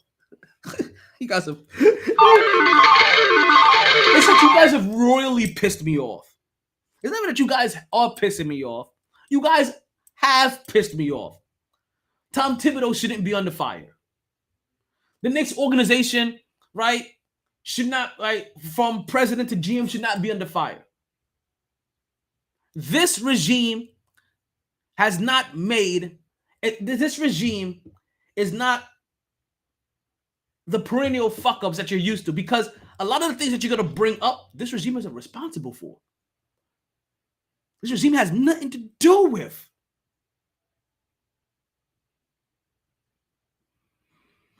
You know what this regime has given us? Julius Randle. All-star. Most improved player. One of 3 players to score 25 and 10. You know what this regime has given us? Obi Toppin. A guy that you're begging for him to keep. You know what this regime has given us? Emmanuel Quickly, who you guys love. Jalen Brunson, who you guys adore. Josh Hart, who you guys love. Hartenstein, who you guys adore. That's this regime. 2 playoff appearances in the last 3 years. That's this regime. Everything before this doesn't matter. Everything before this doesn't count. It's obsolete. This regime has brought us prosperity. This regime has drafted players that you want. This regime has had us in the playoffs. This regime has started building a culture that players are actually looking like, because people want to come here. We're still like a year or 2 away. Yeah. Because we haven't been one of the teams that's made it to the finals yet. Because where most of these big name guys have gone to, they're not going to, let's look at this. They're not going to Minnesota. They're not going to Utah. They're not going to Philly. Right? I mean, that was James Harden, but they're not really going to Philly. Right? Philly is scrapping pieces together like we are, outside of James Harden. They're not going to, I'm not going to include them. All right? Who do you keep hearing all of these guys keep wanting to go to? It's only the teams that have been to the finals in the last 3 years. Oh, I want to go to Boston. Oh, I want to go to Milwaukee. Oh, I want to go to Miami. Oh, I want to go to LA. So, exclude the dick riders, right? The Kevin Durant's out there that you call softer than a Twinkie filling. The James Hardens that you don't respect. The Kyrie Irving. Exclude them, right? Guys that you barely like anyway. Because those guys only want to go to the teams. We are slowly getting closer. Because I'm going to tell you this. You guys weren't respecting Miami's culture 5 years ago. 6, 7 years ago. Actually, you guys weren't respecting Miami Heat culture after they lost LeBron James and Dwayne Wade. Nah, you weren't. You were laughing at them. After Dwayne Wade left, you weren't respecting Heat culture. I was the one over here looking at Heat culture like, damn, because this is one of the first years they had Bam out of Bayou. And they were making a playoff push. A playoff push. Not in the playoffs, a playoff push. So you go from a playoff push from the first year that Bam Adebayo has been there to where he's at now, where they've now finally made it to an NBA championship after adding somebody that was rejected around the league in Jimmy Butler. Y'all talk about Tom Thibodeau. You forget what you guys were saying about Jimmy Butler a few years ago? You guys are calling him a headache. You guys were saying nobody wanted him. He wasn't that dude. I wanted Jimmy. Pause. So don't give me that.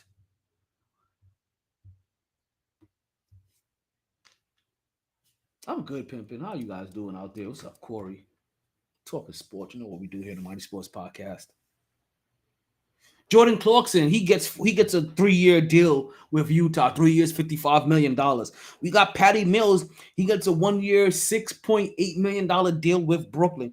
We get Eric Gordon. I didn't even know Eric Gordon was still in the league. Like, Eric Gordon is still out here playing. Like, he gets money, right? He gets money from Phoenix. 2 years, $6 million. You start wondering how they're gonna fill out the rest of that roster yet? There goes another bench player that a lot of people respect. And what did he do? So,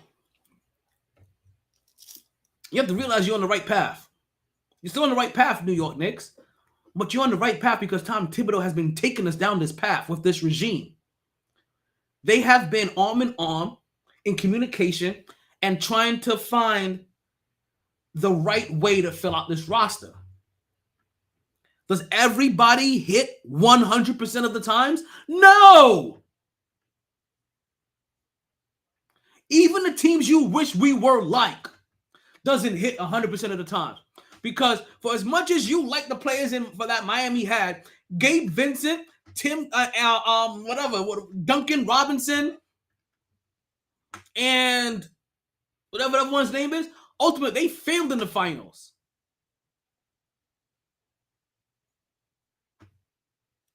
I forgot what I was going to at that point. Right? Oh, that's what I was going with. The Golden State Warriors. I'm sorry. See, think about this. While and granted, I don't always like to look at the other side of the pond, but just think about this. You were such an uproar about losing Obi Toppins, the 10th pick of the draft, whatever he was. Not enough minutes is in the turn. The Golden State Warriors let go of Jameis Wiseman, the 2nd pick of the draft. Didn't pan out. And they gave him minutes. Didn't work. So are you going to miss a couple of times? Yes. But this regime has been more successful than not. This regime has hit more times than it's not. This regime, since Tom Thibodeau has taken over, has been successful. We are on an incline. I don't care if it looks like a stock market because sometimes it may look like a stock market. The year that Miami Heat went to the finals, they didn't make it to the finals 2 years back to back. No, they took a step down and they came back up. When you understand, you guys weren't noticing them when they were making a playoff push after Dwayne Wade. You guys weren't respecting Heat culture then. You guys didn't even know that Heat culture was what Heat culture demanded then. Remember, Jimmy Butler went there as a reject of a player, not a player that every single team around the league was coveting. No, it wasn't the big Jimmy Butler sweepstakes. It was, who wants this headache? Who wants this disgruntled player? Who wants this guy that you don't know if you can control him? But now everybody loves Jimmy. Everybody wants to play with Jimmy. Everybody wants himself a piece of Jimmy. And that heat.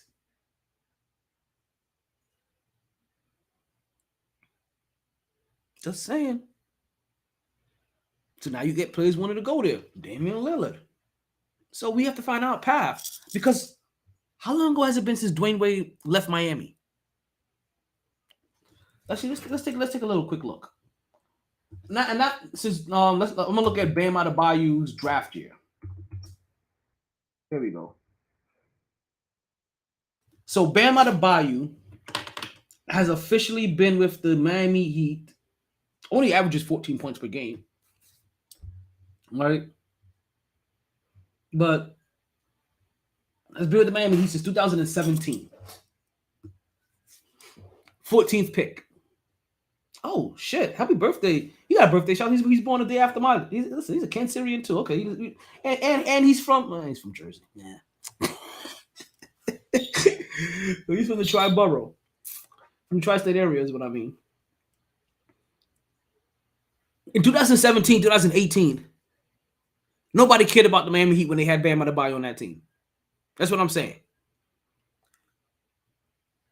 They made the finals 4 years ago. So that was in year 4 of his process. There was no indication for anybody wanting to go to the Miami Heat 4 years ago. None.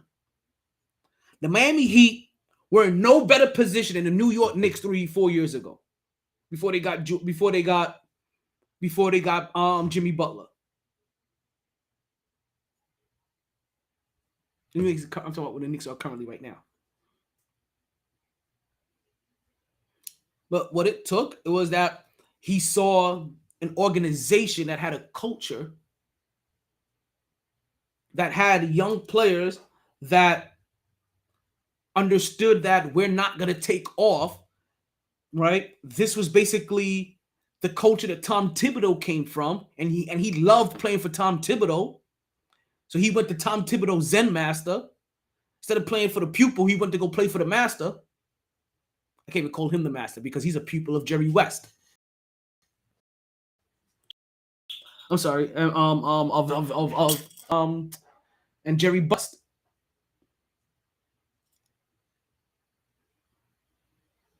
So this is that whole tree. So he just went to the next available one up that tree. The Knicks were in a cultural position, was in a position to have that. We didn't have a culture set. But now we have a culture set. This is year 3 of this now. Right? Third year just ended. That's now next year is going to be year 4.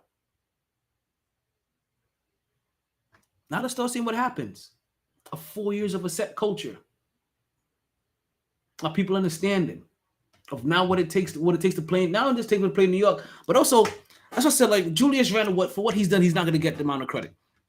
At least he did everything that he needed to do from an organizational standpoint and from a coaching standpoint, and what you would want from a player. He gives his all. Is he the best skilled player out there? No, but he's constantly learning on the job, as most players are. He's trying to learn how to be great, because it takes a couple of air balls in the playoffs for you to understand of what I need to adjust to be great. We are so unfair sometimes. Like, we forget that it's a process to greatness, that you just don't come in all of a suddenly and win championships year 1. The only guy that did that was Magic, and he came to a ready team, and he was already playing with the best player in the league at the time, in Kareem Abdul-Jabbar. Michael Jordan got dropped into the league, took him 7 years.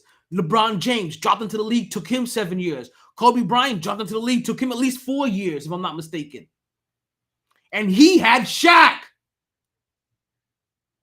who was the most dominant big man in the game at the time and had just went to the finals with Penny and in Orlando, but got swept. Because even he had to learn it was a process. LeBron James, first time in the playoffs, swept. There's a process to this. You don't all of a sudden get young players, think they're developed, and be like, man, we should be winning championships. No, it's a process. We haven't gone, you understand, we've made it to the second round now. So you know what I expect in the next 2 years? Eastern Conference appearance. You know what I expect in the next 4 years? A finalist appearance. But that's 4 years. I don't expect the finals. You understand? If this core, and you understand, because Boston's core hasn't even broken through yet. And they have a better core than what we did. And they always have a culture. Core and culture. How long is Jason? You guys don't understand how long it fucking takes. Jason Tatum. Let's look at him. Jason Tatum. Also 2017. What, finally made it to the finals, what, last year? And he has Jaylen Brown and Marcus Smart and Al Horford and the whole Boston culture, Celtics culture, a winning organization, most second winningest organization in league history.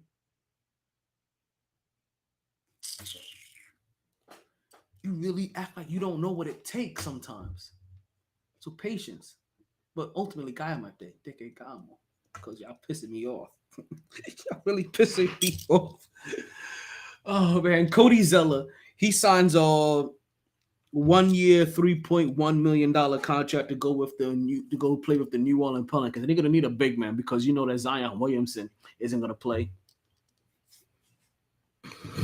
Emotional damage. Lonnie Walker, the 4 from Brooklyn, he gets a 1 year deal. I didn't get his money. Same thing for Justin Holiday. He signs with Denver on a 1 year deal, and I didn't get any indication of how much money he signed for. Lonzo Ball, we talked about this. We talked about this one, and I'm not. These one of the times like I'm not happy to be right. You just kind of see the writing on the wall that they lost Lonzo Ball all last year, right? They were expecting him back this year. Suddenly, he had to get another knee surgery, right? And I don't know if the last year he did, or if this one was it, where he had, but one of these 2 last surgeries is transferring cartilage to his knee. His knee has no cartilage, which from what Bart Scott says, you don't need cartilage to play. But actually, I think Dwayne Wade too, right? But there's no cartilage. Oh, he had to transfer cartilage. So now he's going to be out this whole entire year again. Right on the wall just kind of said it. That think I said a couple weeks ago or whatever, a couple shows ago, I wouldn't be surprised if Charlotte probably looks into taking out that medical exemption out on him. That's exactly what they've done. They filed for that medical exemption for Alonzo Ball, and that medical exemption helped free up about $10.2 million. That's where that number came from earlier. Corey Joseph signs with the Golden State Warriors. Did I already mention Corey Joseph? No, I didn't. But he's another guy. It's another one-year deal with an undisclosed amount of money for right now that I am unaware of. Let me see if I can get any indication what this game. Oh, this game may be over. I forgot. Baseball games only last 25 minutes now. Yep, that game's over. Let's go with a little NBA TV. Let's see what's going on there.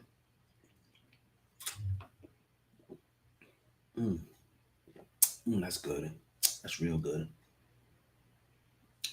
Oh,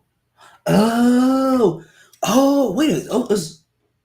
Wait, was San Antonio Spurs playing Oklahoma?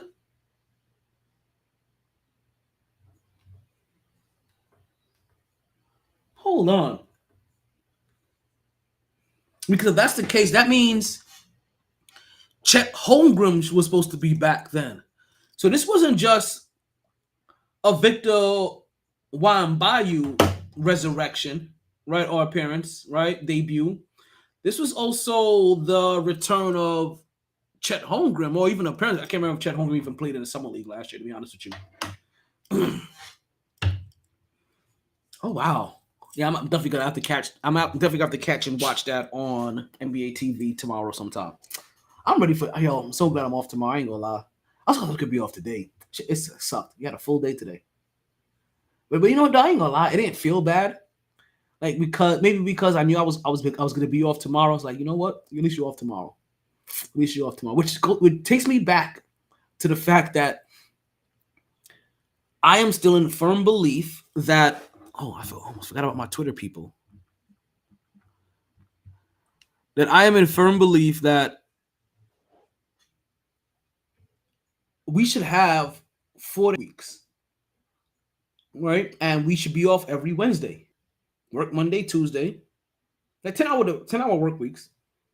And for you guys, this is crazy. Like just go look at the European model of working. Like their model is so much better. Like their people are less stressed and not as fat either. Because then you guys know we work ourselves to the death and we're fatter and more stressed than all other countries out there. Fatter and more stressed. And we also have the hardest work schedule. Or the most daunting work schedule and the worst health plan. Happy birthday, America, you toxic bitch. Told you guys. It's spicy today. Oh, man.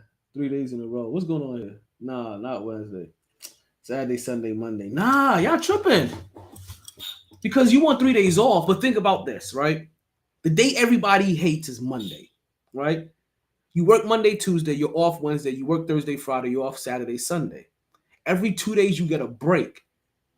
So basically, Monday feels like Thursday, and Tuesday is Friday.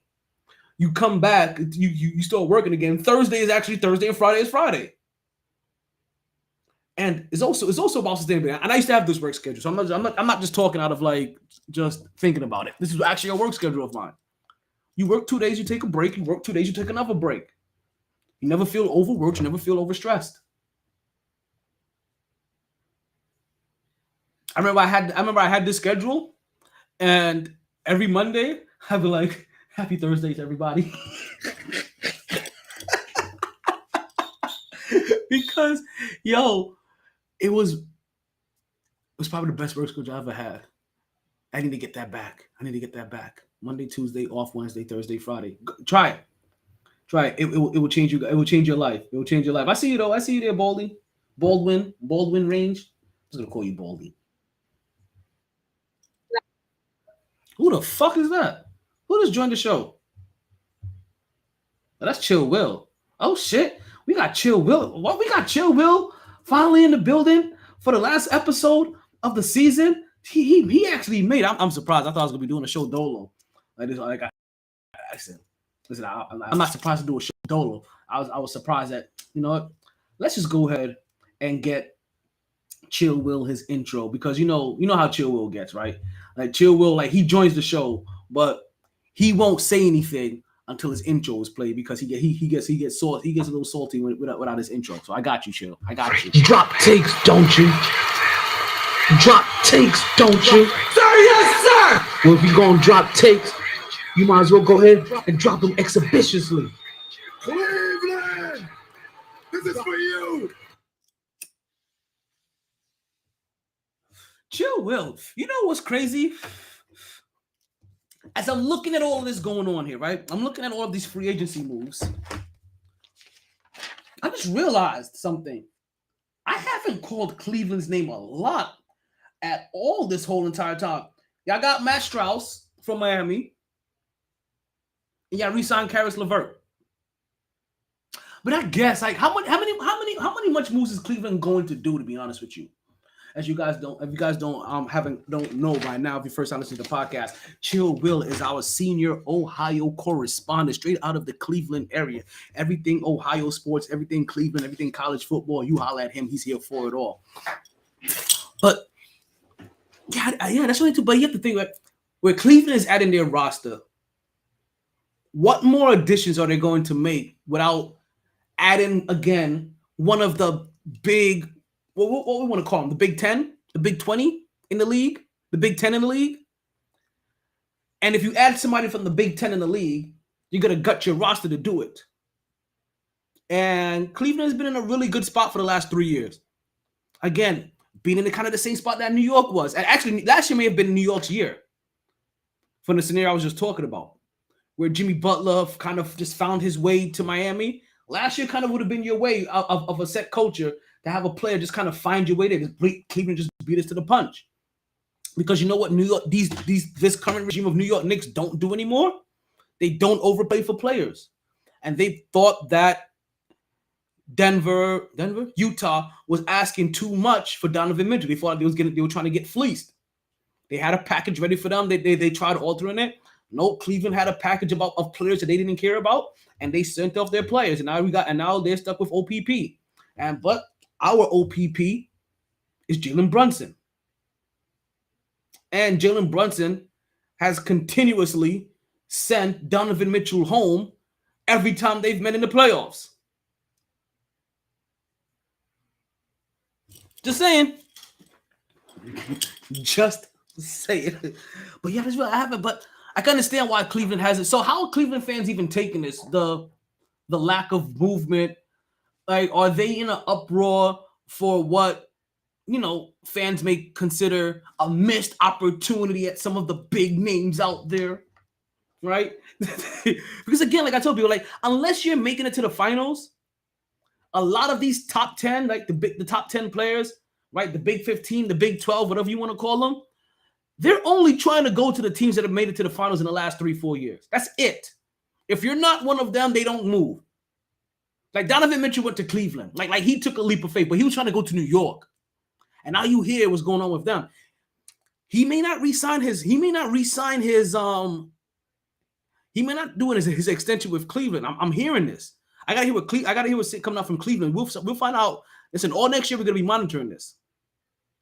That he may not re-sign his contract with Cleveland because he never really wanted to go to Cleveland. So he may not re-sign with them and try to find a way that when it comes time for that new contract to mosey his way over to New York. That's part of the reason why New York has kept themselves in a lot of favorable contracts. Not re-signing Josh Hart yet, right? Devin Chinko on a contract that's $12.5 million a year. You still got Julius Randle on a favorable contract. We damn near stole Jalen Brunson at this point in time. Because if you're telling me that if we had to sign Julius Randle or Jalen Brunson today, that both of them wouldn't command $40+ million, you're fucking bananas.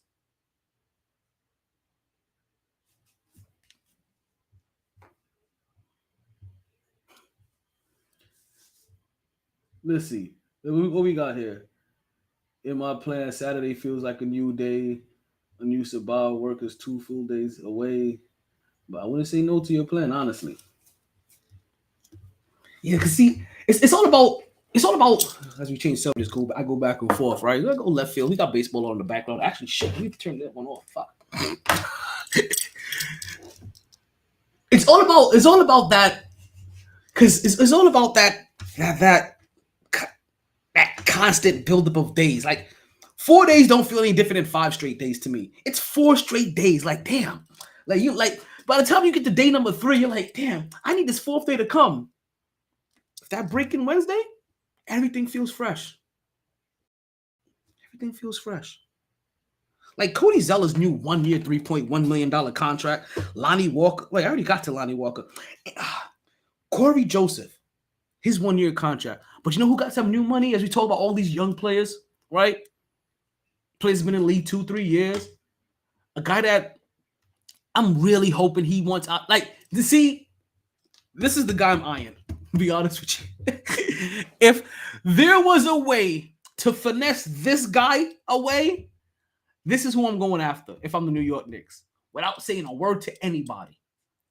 Anthony Edwards.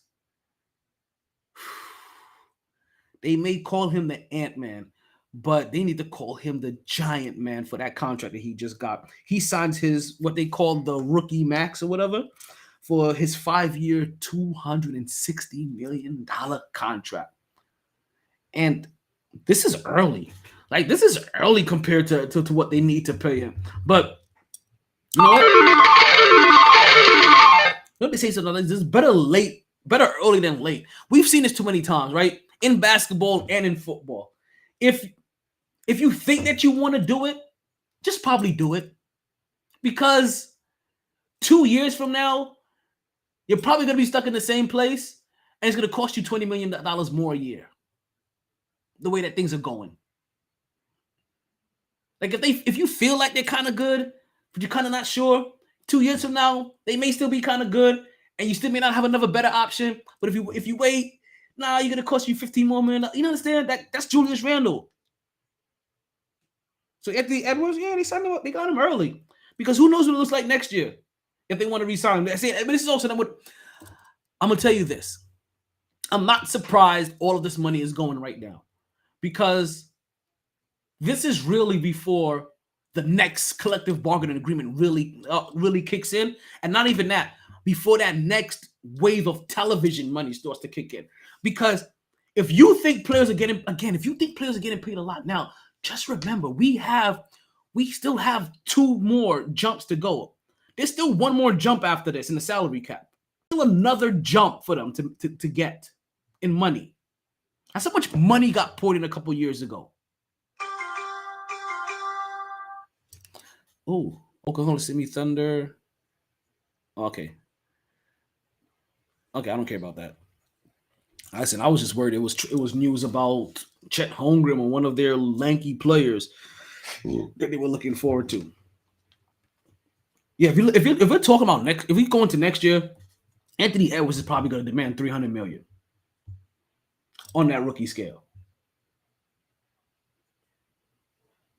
And you think like, damn, but honestly, just think about that. That's a little less than $10 million, extra $10 million per year.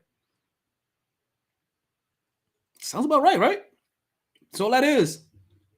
It's less than that. It's less than that.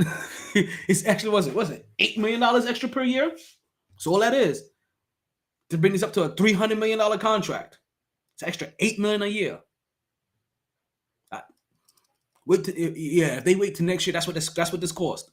I don't think like, damn, that's a lot but that's only $8 million more dollars.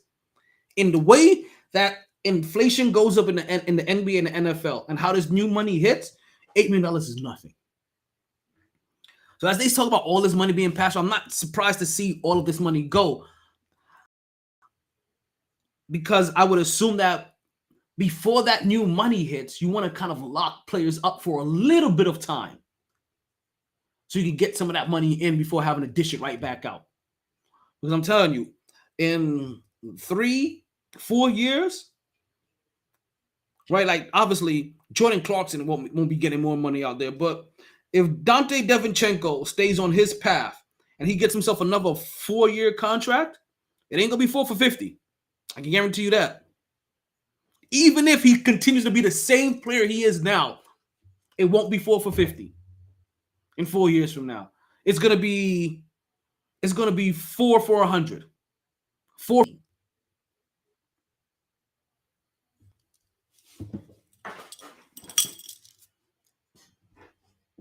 So I don't understand, like, oh, you guys would complain, like, it's never a lot of money, right?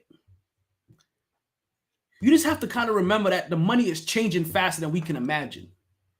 And sometimes you get stuck in thinking that, oh my God, like, oh, I know exactly. Who was it? I saw a Miami Heat player fan complain that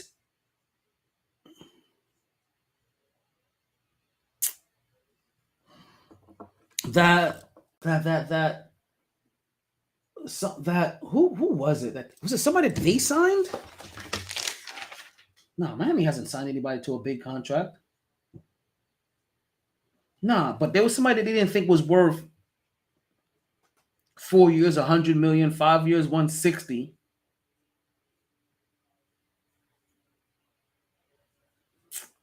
Who was it? Hold on. I gotta look for it now. I gotta go. I gotta see if I can find this, because, like I said, so it's not just Knicks fans, Heat fans too. All right, but yo, Richie was on one today, wasn't he? Yo, shout out to Richie from Sharkies. Yo, he was on one today. He definitely took a tour of the city, right? He definitely took a tour. He definitely took a tour of the city and went to go visit a bunch of local bars. Yo, shout out to him for real. But let's see if I can find this. Where is this at? Hold up. I know how to find this. Let's see here. Cause listen, I'm not letting no fan bases off the hook. Hey, and I'm only responsible for 2. So, shoot. God damn it! You know what I need to do? Wait, where's that button where you can see? There you go. See friendship. So I can just see the last time we interacted. Because yeah, I had to. Because I couldn't let it slide. Because it's a complaint. And until I could find exactly what he said, it just reminded me of when Lamar Jackson was trying to get paid. Right? It reminds me of when Lamar Jackson was trying to get paid. And everybody kept on saying that, oh, I find it absurd that he's asking for more money than what that he can get more money than Patrick Mahomes. I'm like, it's not more money than Patrick Mahomes. Patrick Mahomes signed his contract 2 years ago. It's not more money than Patrick Mahomes. Because if Patrick Mahomes were signing today, so let's be a little more elaborate. When rumors were reported that Lamar Jackson was trying to get about $45 million per year, and I was 100% on board with giving him $45 million a year. And there were thoughts that, no wonder, there were thoughts that, or not even thoughts, there were opinions, people that came out that, oh, that's more than Patrick Mahomes. How can you get more than Patrick Mahomes? That's not more than Patrick Mahomes. Again, not more than Patrick Mahomes. Because Patrick Mahomes, if he were to sign his contract today, or wait till he signs his contract, if Patrick Mahomes wants to be the highest paid quarterback in the league, right? Lamar Jackson wasn't asking to be, but if he's asking to be the highest paid quarterback in the league, Patrick Mahomes, that money would be about $60 million a year. That's Patrick Mahomes' money. That's more than Patrick Mahomes. Because you have to look at how it's changed. You have to. If you don't do that, you're irresponsible. Would I come with about $60 million? That's what Aaron Rodgers is getting. About $60 million a year. You got a 2-year, $120-something million contract. If you're Patrick Mahomes, you got 2 Super Bowls. You've been to so many in the last couple of days. You got your money's coming up. And if you want to be the highest paid quarterback in the league, you're telling me that you're not gonna ask for $60 million, $65 million? You're Kansas City, you don't pay him that? If so far we're in agreement, then Lamar Jackson asking for $45 million is $15 million less than what the best quarterback in the league is getting. Or it's $15 million less than Patrick Mahomes. It's just that Patrick Mahomes isn't up to get a contract right now. He is. So that's kind of what I heard this week from a Miami Heat fan. And it can't be in regards to one of their players. But he compared the money to Stephen Curry's money or something like that. That's not Stephen Curry's money. Because if he wanted to get paid right now, he's getting paid $12 million or $15 million more than that. I forgot who he compared it to, but it fezzed me up. And you guys have been fezzing me up. But Anthony Edwards, 100% deserving of that money. Anthony Edwards, one of only 2 players. Yo, Chill Will, where you at? One of only 2 players to get a max contract so far. While Anthony Edwards is not surprising, the other name, may catch you by surprise. We got Chill Will finally. Oh, no, wait. Chill Will was here? Oh, no, call ended. You know what that means.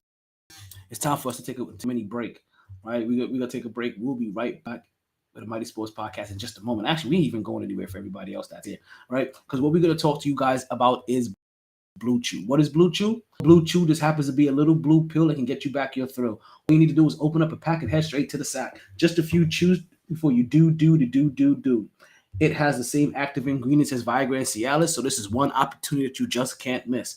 For a very low cost, you can beat it up like a boss, and she will love how you come through like a champ when you Blue Chew in advance.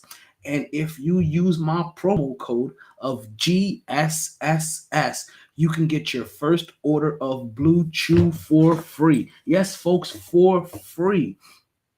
I know you're wondering to yourself, some of you guys, man, I don't need no Blue Chew. It's not about what you need, it's about what you want. What you want is to blow her back out. Repeatedly. For 2 straight days. What you want is to have an erection for over 4 hours so you can call your favorite eater. Actually, so she can come take care of you. What you want is to do everything that you said you was going to do in those DMs without fear of an uncontrollable force. What the fuck just happened there? Why are you looking over there? You just picked up a ghost or something? What's over there? What are you seeing? No, go back over there now. Like, what are you seeing over there? Somebody here?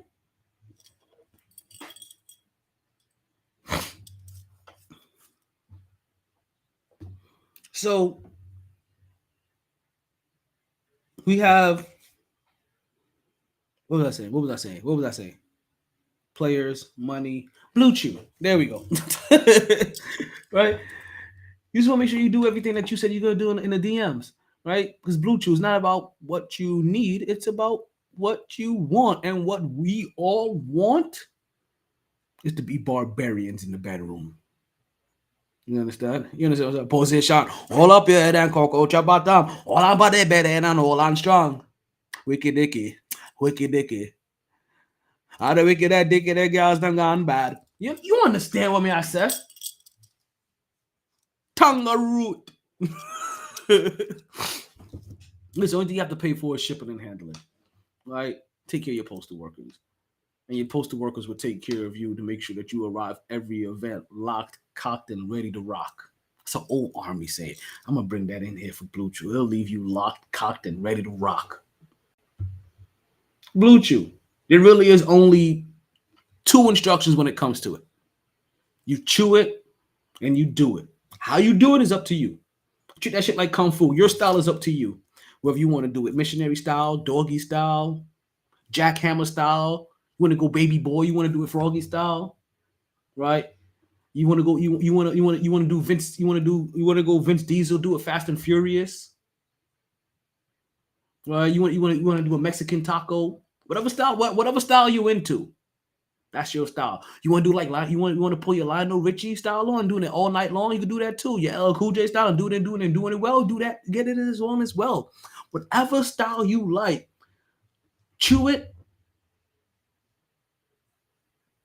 I'm watching you, and you do it. So I have this device I have my phone hooked up to for the behind the scenes Instagram cam, right? And it's supposed to follow you. And for some reason, it keeps going over there. Like it's not my hand. Yeah, see, it keeps trying to look over there. And the first time it did it, I was like, what the hell are you looking at? And it would not look back away. So I didn't know if it picked up a ghost in the background or something. And it was like, hey, yo, who the hell is this figure over here? But I turned it around too fast before it could be seen on camera. But listen, with Blue Chew, you can ghost somebody and it'll be perfectly fine because they'll be left to themselves. You don't want to do that. You don't want to do that. Let's get to the last bit of these contracts. We got Mason Plumlee, right? He signs a 1 year, $5 million contract with the LA Clippers. We got Malik Beasley going with the Milwaukee Bucks on a 1 year, $2.7 million contract. We have, before I get into this last name, we have Robin Lopez uniting with his brother Brooke Lopez in Milwaukee. I don't have that amount because I didn't even write that information down. I forgot that I saw that actually until right now. And we also have the other max contract. I'm feeling like I'm going to call him Max Van Fleet from here on out. Or you may know him as Fred Van Fleet from the Toronto Raptors. He signs with the Houston Rockets on a 3-year, $130 million contract. And yes, folks, that's a max contract. And him being the highest paid undrafted player ever now. I think first undrafted player to ever get a max contract. And since we're talking about Fred Van Fleet in Houston, Houston is doing some things. You see, something was realized in Houston, and not for nothing. Look at Houston, kind of what happened in New York. I don't know if it's going to lead on that path yet. But you had a bunch of young players. Disorganization that first year. They were just out there doing whatever the hell they did, unstructured, willy-nilly, right? And suddenly, right? You get a new head coach in there that knows how to not just build a team, but try to build an organization and a culture. Immediately, he starts bringing in some veterans and adults in the room to not just only teach you how to be an NBA player, but also to give you some competition to humble yourself and give you guys that you have to surpass and overcome possibly, just to even possibly get the minutes that you would like. Now, I don't know if it's going to go that far in Houston, but you do see them bringing in adults. You do see them bringing in people with a winning mindset, right? Fred Van Fleet, champion, adult in the room, point guard, primary point guard, primary bullet handler. Whether you bring him off the bench or not, he's the first adult in the room. Who else did they sign?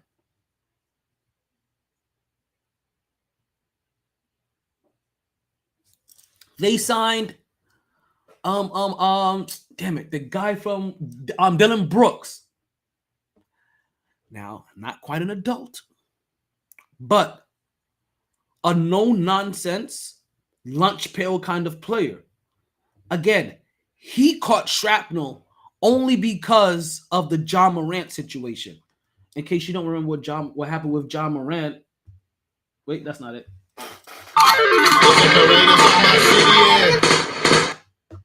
But yeah. In case you forgot about John Morant, that was John Morant. the gun token wheeling dealing fastest shooter in the West, racking fracking. We acting like Yosemite Sam, right? So they bring in, and that's not it. I have to, you know what? Let's pull up some Houston's acquisition, Houston Rockets transaction, Houston Rockets transactions.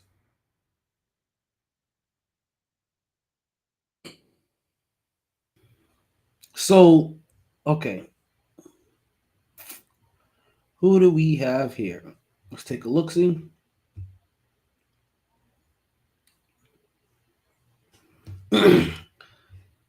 So they signed Eamon Thompson, Cam, whatever. Oh, they signed Carly Stein for the rest of the season on a contract. Okay. DJ Augustine comes in. They waived Danny Green and John Wall. Oh. That's in February. I'm tripping. I don't even realize I'm already in February. Okay, so I don't see that here. I know I'm not bugging. Right? I know, but there should be a whole lot more news surrounded around the Houston Rockets than this. Right? So there's Dylan Brooks, there's Fred VanVleet. Is that the only two names? And I keep wanting to say Marcus Smart, but that's Memphis when they brought an adult in the room. Let's see, who else was there? I thought there was a couple more players. So let's see here.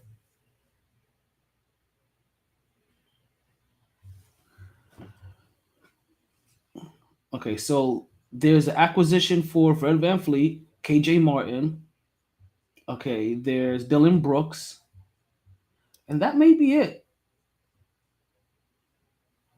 And honestly, KJ Martin was just them picking up a team option. This is at the point guard position with Fred VanVleet. Dylan Brooks comes at the shooting guard position. These are two positions that they did just drop. Still adults. Still some hard-nosed guys. I thought there were a couple more players that they signed, right? That was gonna help carve out and switch up that culture, especially from a veteran standpoint. But I can't find any evidence of it, even though it's bothering me as if, this is a real thing. You just can't remember.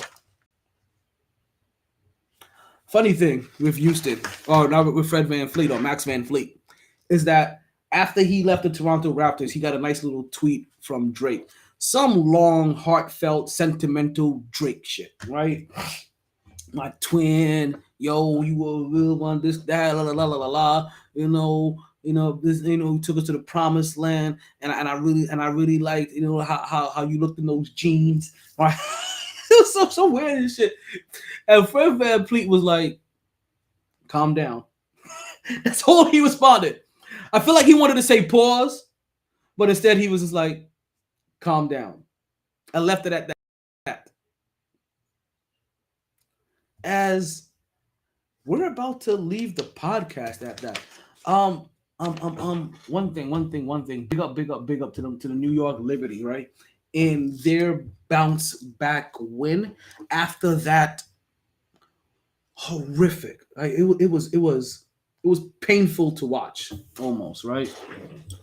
But they took a horrific loss to the Las Vegas Aces, right? A bad 20-point loss to the Las Vegas Aces not too long ago, right? So it was really good to see them bounce back, not just bounce back against Seattle, beating them. They blew them out too, 81-66.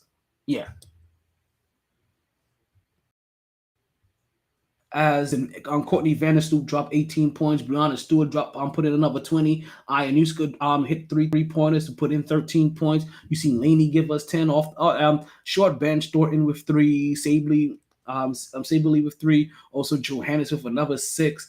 And Not to say there's a lot of players, right? Did not play. We had a couple of injuries, right? Ankle sprain for Dawson. We had a couple of DNPs for Prince and Willoughby. But this can also be the.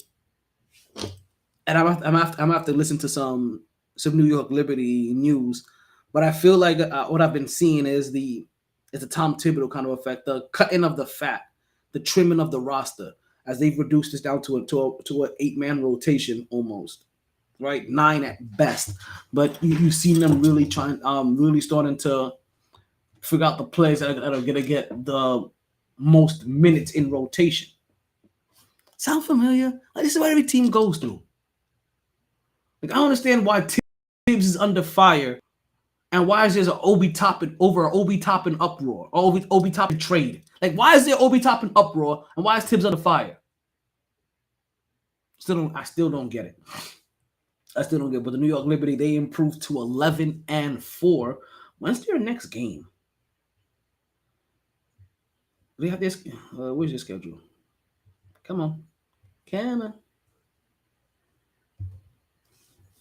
gonna pull the New York Liberty's next game. Let's see. They play they play Phoenix tomorrow.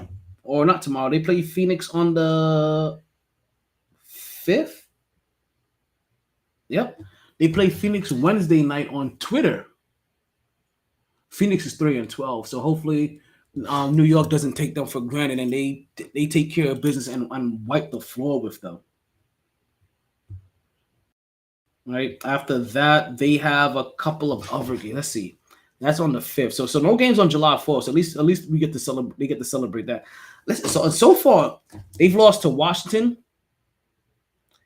They split with Chicago because they had a home and away with Chicago. So they beat Chicago and they lost, and then they lost. Both games were close. Lost to Chicago, lost to Atlanta, surprisingly, right? And then most recently lost to Las Vegas. We've redeemed ourselves twice again. We redeemed ourselves against Atlanta already. We've redeemed ourselves against Washington, even though it took overtime for us to pick up that victory. Las Vegas, I'm not sure let me see. When do we play Las Vegas again? Play Las Vegas again in August on Prime Video. Hey, you know what? Not for nothing. New York Liberty has a lot of games on, right? Twitter, ESPN, NBA TV, Ion, NBA TV, ESPN3, Prime Video. Then they play Minnesota. That game's not televised. But ESPN, NBA TV, Ion, ABC, Ion, ESPN, Prime Video, Ion, Prime Video. They play Minnesota again. That's not.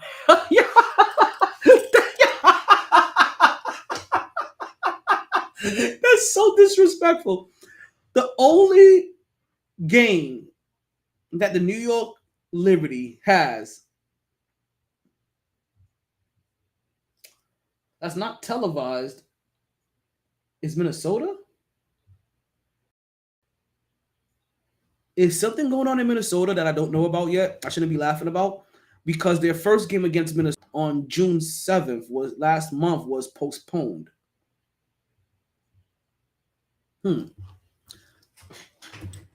Minnesota Lynx news. Shit. Right? Because that's odd. We're gonna look up something right here while we're live on air. Because at first I thought that Minnesota was just getting disrespected. I still got sand. Right? Minnesota was getting disrespected by not having their games televised. Like every other game that the New York Liberty has is televised except for Minnesota at the Target Center. And it makes me wonder, is something going on with the Minnesota Lynx? Now they're 7-9.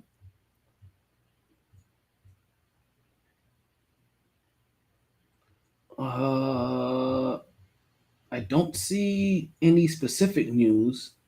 So let's see. Minnesota Lynx news. Let's see if they're in the news for anything.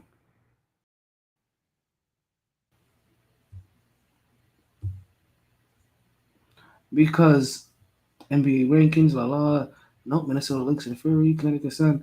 Some Jews, lawyer reviews referees have biased to the NBA officiating problems near the breaking point. That's 3 days ago. They made Mystic and Sharper. Nope, nothing. That's 3 hours ago. I don't see anything on why. Are the Minnesota Lynx just that sorry? Or is something going on with Minnesota that they don't want their games aired? Are people still protesting in Minnesota and gluing themselves to the court? Like, I don't even understand it.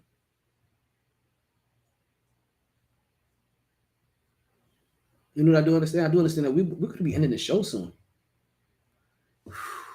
It's been a good year. We've done 90 shows this year. Just so you guys know. I think last year we broke 100.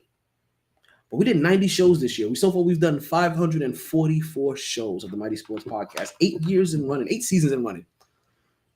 Season 9 is going to come on September. Is going to open up on September 11th. That's going to be a Monday. I know. I feel like I really want. I ain't gonna lie. Part of me wants to take this out for the whole 3 hours since the last podcast of the season, right? And just ride out with you guys for the next 50 minutes. But I don't have much more left to talk about. We've covered everything that I wanted to talk about. I really thought it was going to be about a 2-hour show, and it was. The only way this is going to be extended is if one of my random associates, right, if they would have popped up today. But they over there busting fireworks. Well, busting fireworks and making lame ass excuses. That's really what it is. Oh, let's check the Twitter feed. Let's see what we have any questions coming from anybody over there. Oh yeah, we about to end all of this. All right, let's bring Twitter down first. All right, as we slowly just start taking everybody down. I'm gonna have to get back into this. Game, right? This San Antonio Spurs game. I caught it late. I think we started watching at halftime, and even by that time, I wasn't even paying attention. I almost forgot. I don't know what rejarred my memory suddenly, but I was sitting there, I was like, oh shit, Summer League. Like, I got basketball I can be watching.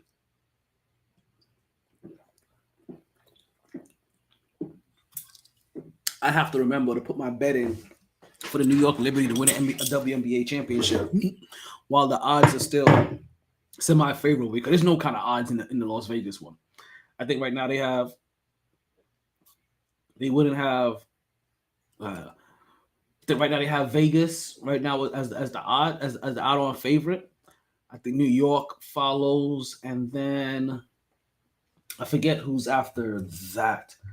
But as you guys know, like Las Vegas, they stacked up their team, and not to mention they have Candace Parker. Hi, Miss Parker.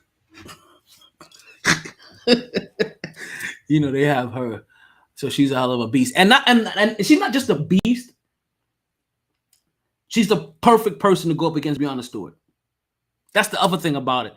She's the perfect matchup for Breanna Stewart. She takes Breanna out of her game on her. Like, she knows Breanna at this point in time. And you can even tell me, like, you can even say as much that she takes the matchup with her and Breanna a lot personal. Very personal. We're not done with the podcast. I can't believe I was this irresponsible. We're not done with the podcast at all. Because we still got that fuego to talk about. We still got that straight heat to talk about. And while we've seen the Miami Heat make a couple of moves, right? Like I said, getting rid of Gabe Vincent, getting rid of Matt Strauss. They brought in Josh Richardson. They brought Josh Richardson back, which, shout out to Josh Richardson, right? He's a friend of the fam. Big up. Right? So welcome back. But the Damian Lillard saga. I can't believe I was gonna leave you guys without talking about that. I almost did. But the Damian Lillard saga, that's still in the air for the summer. When we left the show on Friday, I think by the time when we left, the news had just broke. I think that's when it broke. That Damian Lillard has officially requested his trade. I think that's when it happened, or it happened on Saturday by the time we woke up.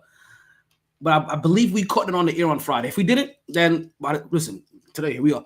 Damian Lillard has officially requested his trade from the Portland Trail Blazers. Like any fan base, like New York fan base, there are some fans that are irrational and they're angry with Damian Lillard. Well, you realize every other rational fan that's not even a Portland fan is looking at like, man, yeah, he did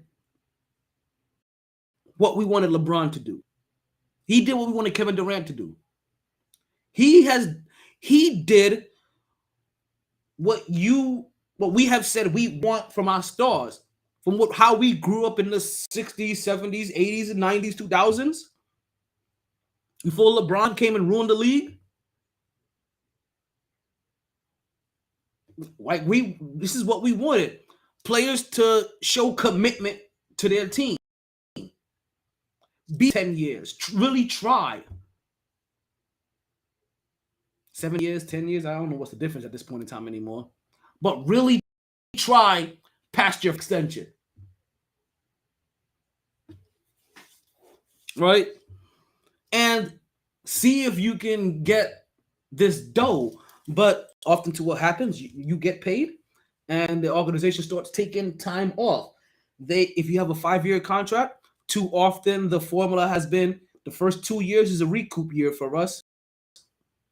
The third year, we're actually trying to win, and that 5th year, we're kind of paying you for respect, but we don't have any more money to do anything better, and you aren't that guy anymore. So, Lillard has come on and said basically it's Miami. I don't think Brooklyn was ever a choice, to be honest with you. He said Miami, and Bam's my boy. He said, "Yo," he said, listen, he didn't just say, "Man," he said Miami, obviously. Because Bam's my boy. I mean, and then when he realized what he said, like, damn, I basically said I want to go to Miami. Okay, so I didn't realize he used the qualifier of his boy, and then he was like, oh, you know what? Miles Bridges is my boy too. He ain't gonna go play in Brooklyn. Miles Bridges? Sorry, not Miles Bridges. Not Miles Bridges. See, I knew this was gonna happen. I'm already confusing Miles Bridges and Lever Bridges. Wait. What's his name? Bridges in New York? Malik Bridges? Wait, no. Mikal Bridges. There we go.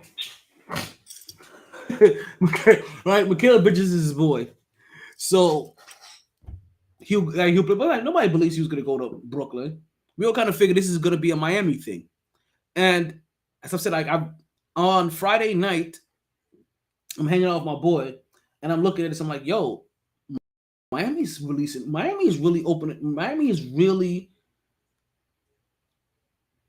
I think I even said it before the Damian Lillard announcement. Before we were hanging out, I was like, yo, Miami's really freeing up a lot of cap space. You can see it happening. Right? And again, when you just look at fits, this is a kind of organization that fits the mentality of Damian Lillard. Kind of a quiet guy, no nonsense guy, goes about his business. Will be braggadocious on the court a little bit, when he's getting ready to send you home. He'll talk his shit in the middle of the game as you're helping to amp him up as well. As he's throwing to bust your ass. So Damian Lillard to Miami. When this happens,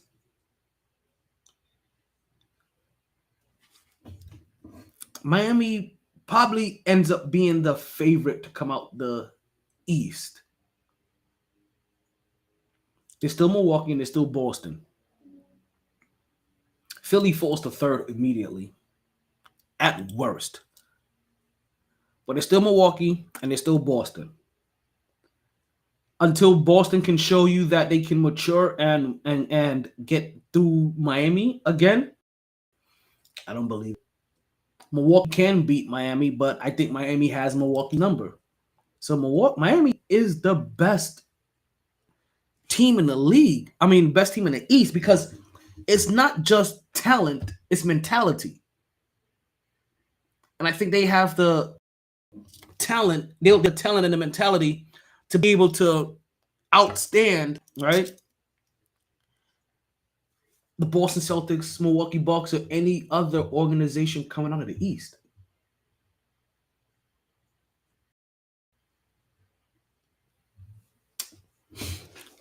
I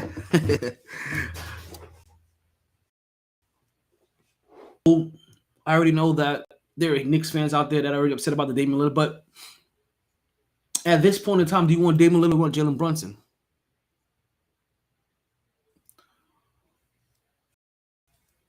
What different? Maybe anything different than Jalen Brunson that Damian Lillard has done different than Jalen Brunson? Has Portland made it to a conference championship? I think they've made it to one.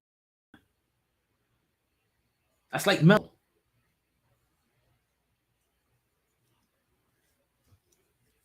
So I'm not saying that I'm not trying to disparage Damian Lillard, right, or talk bad about him, right? It's just that you have a point guard. Even if say you finesse the way to keep your point guard and bring Damian Lillard in, you're too small. Do I know that I want Damian Lillard over Jalen Brunson at this stage in their career? I don't know about that either. Because if Damian Lillard is the guy that we think he is,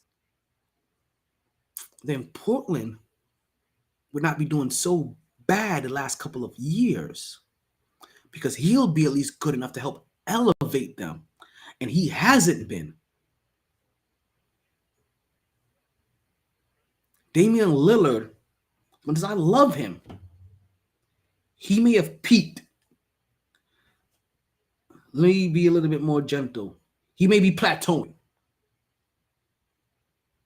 which he's hit his peak, and he's going to come across. And I honestly believe he is starting his decline. I think these last couple of years in Portland, we're seeing the decline of Damian Lillard. The good thing about that decline, though, it can plateau again alongside the right organization and the right players in Jimmy Butler, Bam Adebayo, Miami Heat. If he comes to the New York Knicks, it's Jalen Brunson and RJ Barrett. Like I say, let's say you have to swap point guards. Now, unless you're talking about making him a pseudo shooting guard and another ball handler, now you add it's a third ball handler, which is he's not the number one option. Maybe he drops down to number two.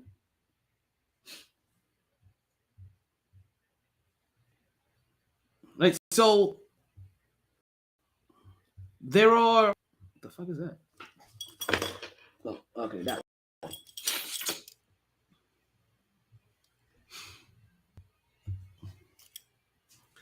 There are possibilities, but as good as it sounds, or as offensive driven as it may sound for the New York Knicks, it'll just make us. If you don't have to deal with Jalen Brunson, let's say it's a Barrett and a couple of picks, right? Two first round, 2 second rounders, whatever it has to be. RJ Barrett, Evan Fournier, first and 2 seconds, right? You're still talking about being super small on defense. What you hope that is that your offense and hustle can help overcome the rest. We're going to see Damian Lillard in Miami, and it's going to be excruciating because here goes another really enjoy. See, it was different in the Big Three era. I didn't really like Chris Bosh, right? And that was because of the time. He was a big man that didn't like to play the center position. He did it well. They consistently made him play center, but he also could have been too small. I think he was like 6'9", so he could have been undersized. But he did it well. He was just on the side. And that always left a bad taste in my. Again, see, I'm kind of like I have old narratives about, but I never really did like Chris Bosh. He never really excited me like that. Never liked LeBron James, and Dwayne Wade played for Miami. Shout out Ray Allen. But in this post Big Three era, they've gotten a couple players now that I highly respect. Jimmy Butler was the first one. Like, you understand, like, I had Jimmy Butler, so much respect for Jimmy Butler. Well before he came to Miami. Well before, you understand? I wanted Jimmy Butler as a New York Knick. Like, like people ask me, like, see, there's times where you guys have made acquisition like, oh, you really don't like this player because you wanted him on your team. That won't be the reason why I won't like him on another team. I like Jimmy Butler. I don't like seeing him on the Heat. Never like LeBron James, and I also hate the Heat. It was the perfect combination of sports hatred. It's happened before. I forgot the perfect storm has happened in other places too. Well, but it's also happened in opposite too, where players that I've loved have made it to my Knicks, or players that I've loved have made it to my Yankees. Players that I've loved have made it to my Jets. You guys are funny. That's my phone being funny. That's just my phone being funny. What was that? 12:01. Oh yeah, we got a podcasting to listen to tomorrow, man. Because I gotta see what's going on in the next draft big board. I gotta hear some Heat coaches shit. I gotta hear some Knicks shit. Knicks make what? Knicks make what? What about the Knicks? What did I just see there? What did I just? Damn it! I clicked on it. I didn't mean to click on it.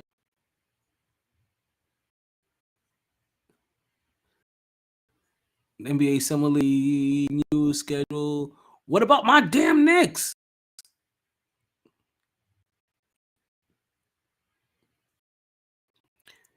Knicks trading Obi Toppins, okay, whatever. Devinchenko 4 years, $50 million. New Wildcat Summer League news. Whatever. I don't know what about the Knicks. All right, let's go pull up Knicks Twitter. Oh, there's now Twitter restrictions. This. See, but you know what though? This opens up a room for a space like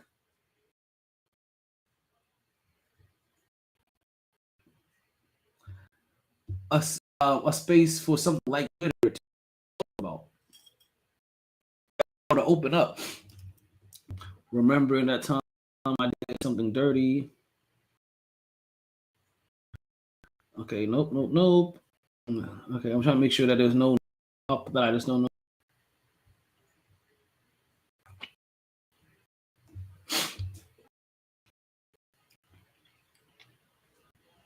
I have a feeling.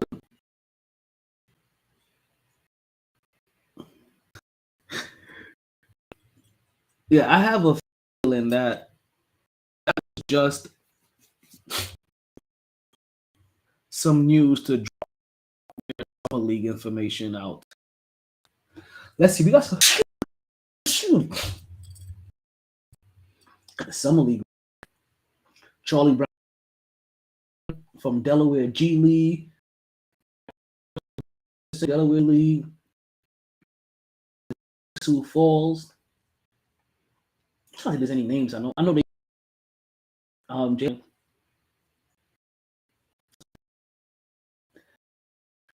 don't see any. I don't see anybody. I'm like, oh, but where will be Toppin's brother?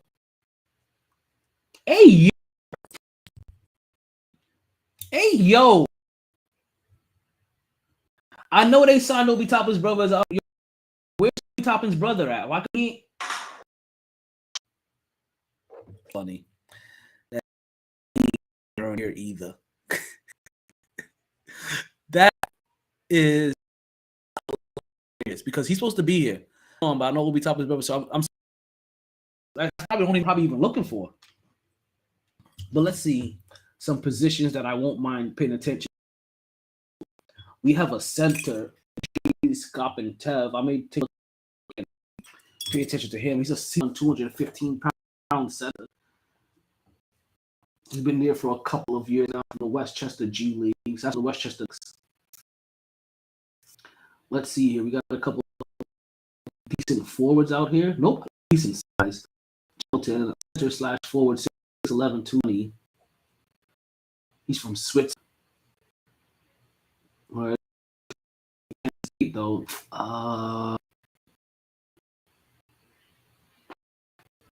first summer is July 8th. Let's see here. Go forward 6'8", 250. Go forward to Go forward here. More Daquan Jeffrey 6'5". 705. That's a little too light for me. Isaiah 6'8", 2. Race Thompson.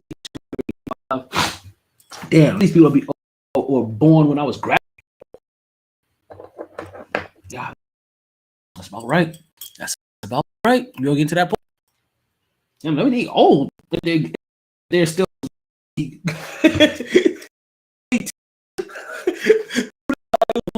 graduated. That's 24 years now. I'm not gonna say that out loud again. Not that one. So, yeah, I would say that the fact sticks out in this whole G League thing, right? Is that I brother. I don't know. We just signed. I gotta find out what happened to his brother. Make sure he didn't go in that trade, or maybe he caught a fit and don't want to be the Knicks, so they traded his brother. That's his business, bro. We just got traded. You just get to your brother.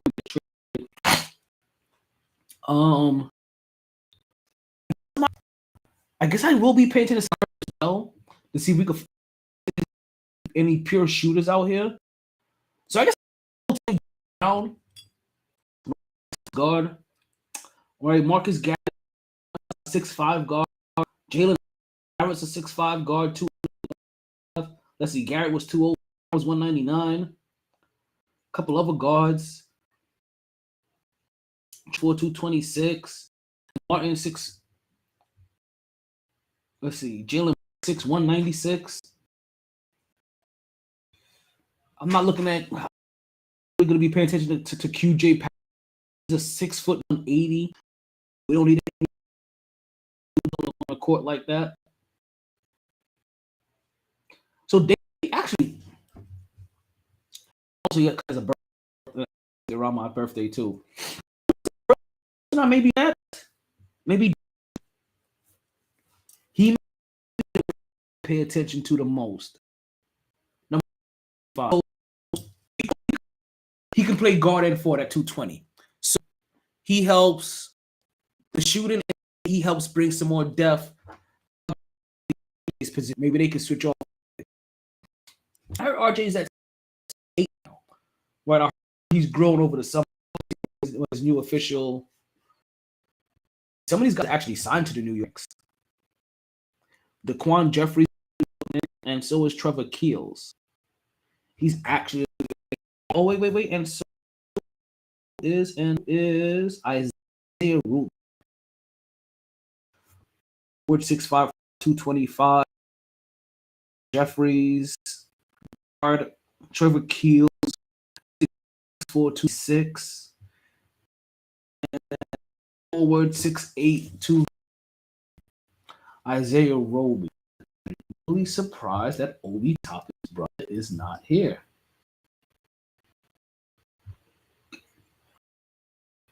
guys rookies. Let's see. No, 3 for Daquan Jeffries. Second year, whatever. So I guess 3 years, first year. For Isaiah Rubin, I won't be paying. If y'all 4 years on the roster, and I haven't even heard of you yet. Yeah, I'll be paying attention to Scott and Trev and Steve. Sev. Scott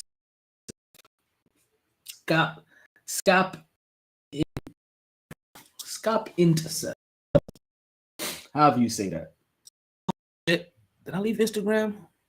I left idle. They're gone for the day. These Instagram cameras. This is the last episode of this other season. We vibe now. I've been done really with you guys. What you want me? Like more David Lillard talk? He'll be here. When David's here, then I'll be Knicks fan. You have to start thinking, right? He's just gonna be the head of New York. Because let's just start off with a vision. Right? There's still Boston. There's still Philly that you have to consider for right now. You're not worried about Toronto. You're not Brooklyn. So you're still the third team own division.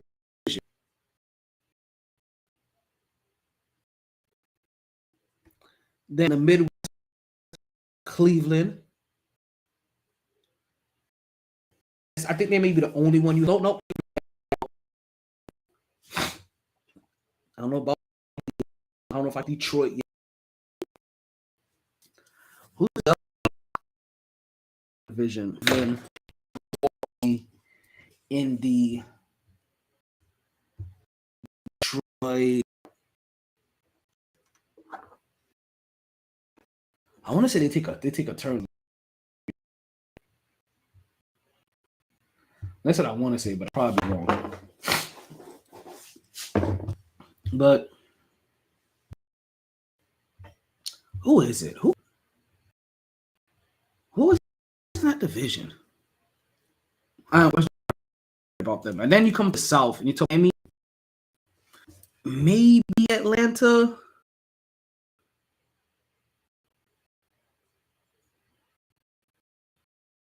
I'm not worried about Orlando. Orlando's coming. Like, do not sleep on Orlando. Orlando is a move. Who is Chicago? Not Chicago yet. They're in a fire sale too in the Midwest. Let me see. Miami and Atlanta are really the two teams I'm concerned about. I'm not worried about yet. Washington, and not about Charlotte. They got to prove it to me. So there goes your 8 playoff teams, right? 1, 2, 3, 4, 5, 6, 7 of them actually.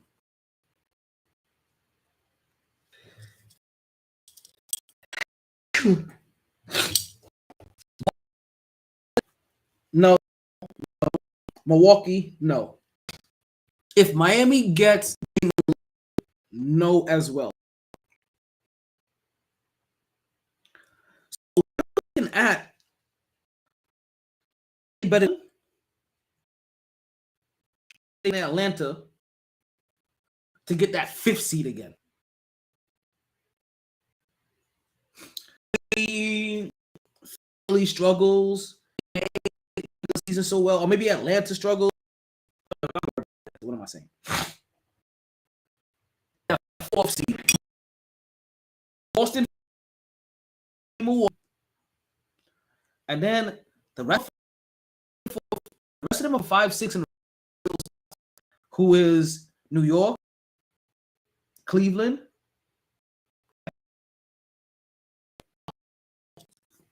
based off who your Orlando sneaks in this. They get to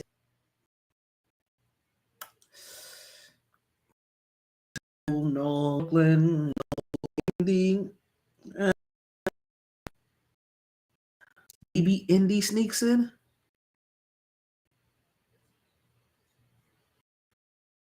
Washington, maybe Charlotte sneaks in.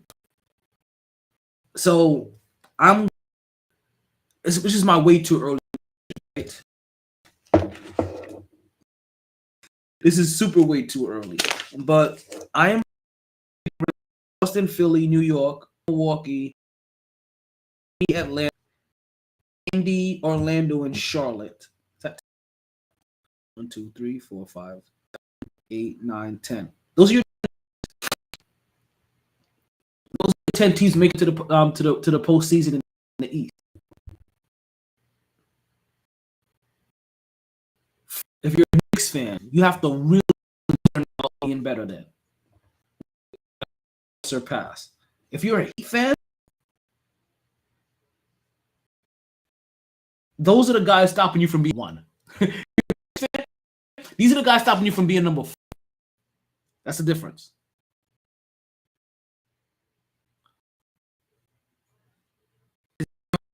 Right outside. Now again, makes a move. That move may not be this year.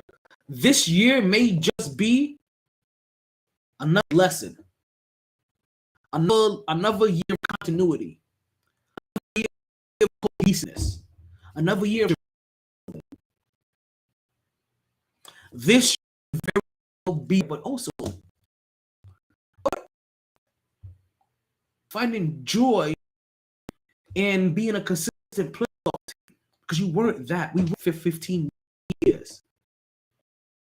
Start finding that, because the only way to have a chance to win a championship is to be in the playoffs first. Not just for the first year, but for multiple years, where you can learn what it takes to be effective at this level. That's what Julius Randle is trying to do. And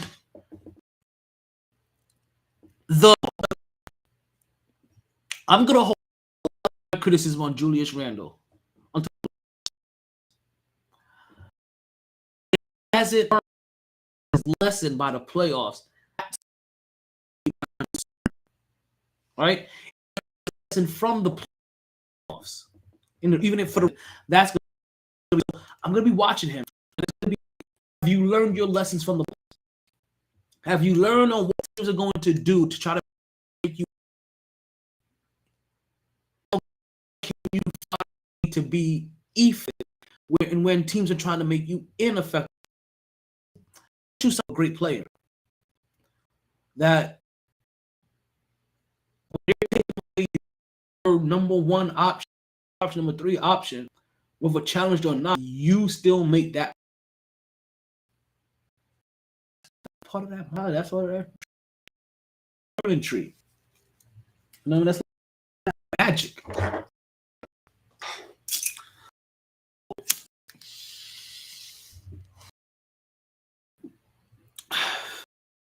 Right now, let's take a quick look. Let's not leave guys only half cocked, right? Because as we said, going all night with the information that we have here. So, Denver, yes. I don't even think I need to worry about this. Denver, yes. Probably Oklahoma City, yeah. Sacramento, yes. Phoenix. Golden State, yes. Lake, again. You have Dallas, yes, too, which takes away one of that. So maybe the Clippers don't make it. All right, so I'm placing Dallas. Never mind. Dallas, Houston, yes. San Antonio's gonna have a better record. Dallas. That's how I'm ending the back. For listening to the show. How much time we have left anyway? Like 15 minutes left, 17 minutes left. ready to wrap up. I want to thank you guys all year.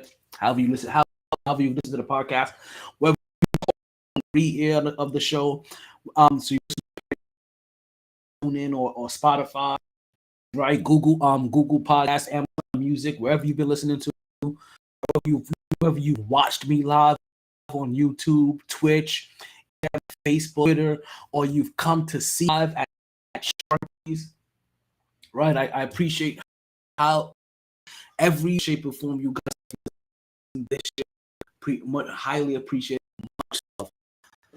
Again, we return September 11th, but you guys know me.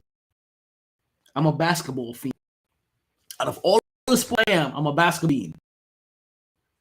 Summer, it feels summer league coming up. We got the basketball, right? I even think I saw being played already. I was like, hey, out of control. We got frozen. So it's major.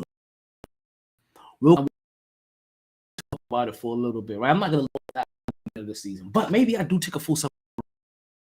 I haven't done that before yet. Maybe I off that show is just in summer vacation. Talk about what I see myself every year because that's actually what we do. We're gonna talk about what we did on our NBA, Major League Hockey, me, you, her, them, everybody. Now it's too late to be eating. I didn't even cook anything. I had a deep dish, and I can honestly say I had a deep dish pizza since probably eating pizza in school. The deep dish they used to serve you in school, like that fugazi thing. They used to serve you that oval shaped deep dish in school. I know we all had. Who's that? Is that disrespectful? Dish pizza, but I know y'all remember it, right? These oval things of pizza. That thing was. It wasn't. There was things I didn't eat for lunch, except for the chocolate milk. I didn't milk. I don't know. I always felt weird. I was like, I can't. No. I don't know why, but I could make my own chocolate, but I still like cartoned chocolates for some reason. I don't know why.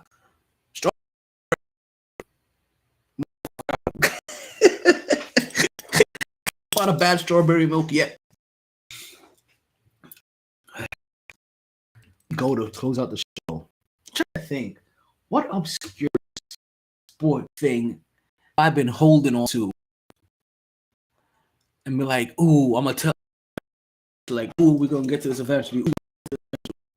All right, but I just have your. Are you gonna wrap it up, Dave? All right. You guys heard. So it's time for us to wrap up. I thank you guys again. I really do appreciate it. September.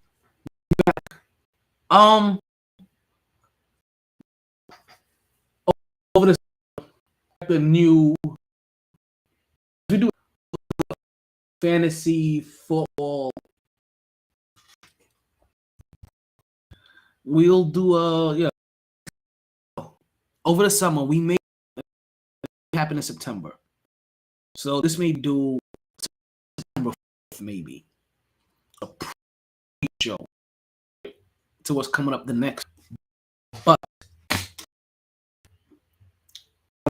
the week before,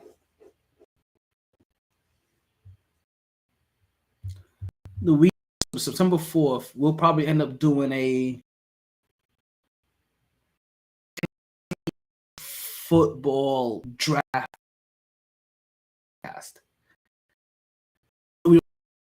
We drop one every year. Yeah, last year and just read that. But we're gonna try to give you guys some tips. Football tips, not win, just tips. Just the tip. Just the. Let's just say what I want involves just the tips, just tips.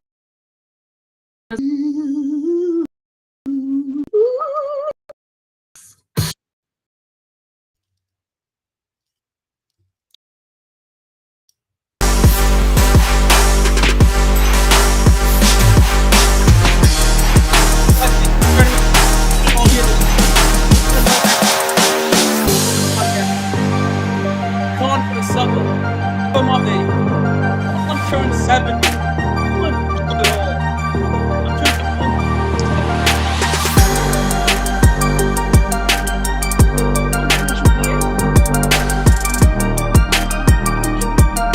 I appreciate you guys listening. I appreciate you.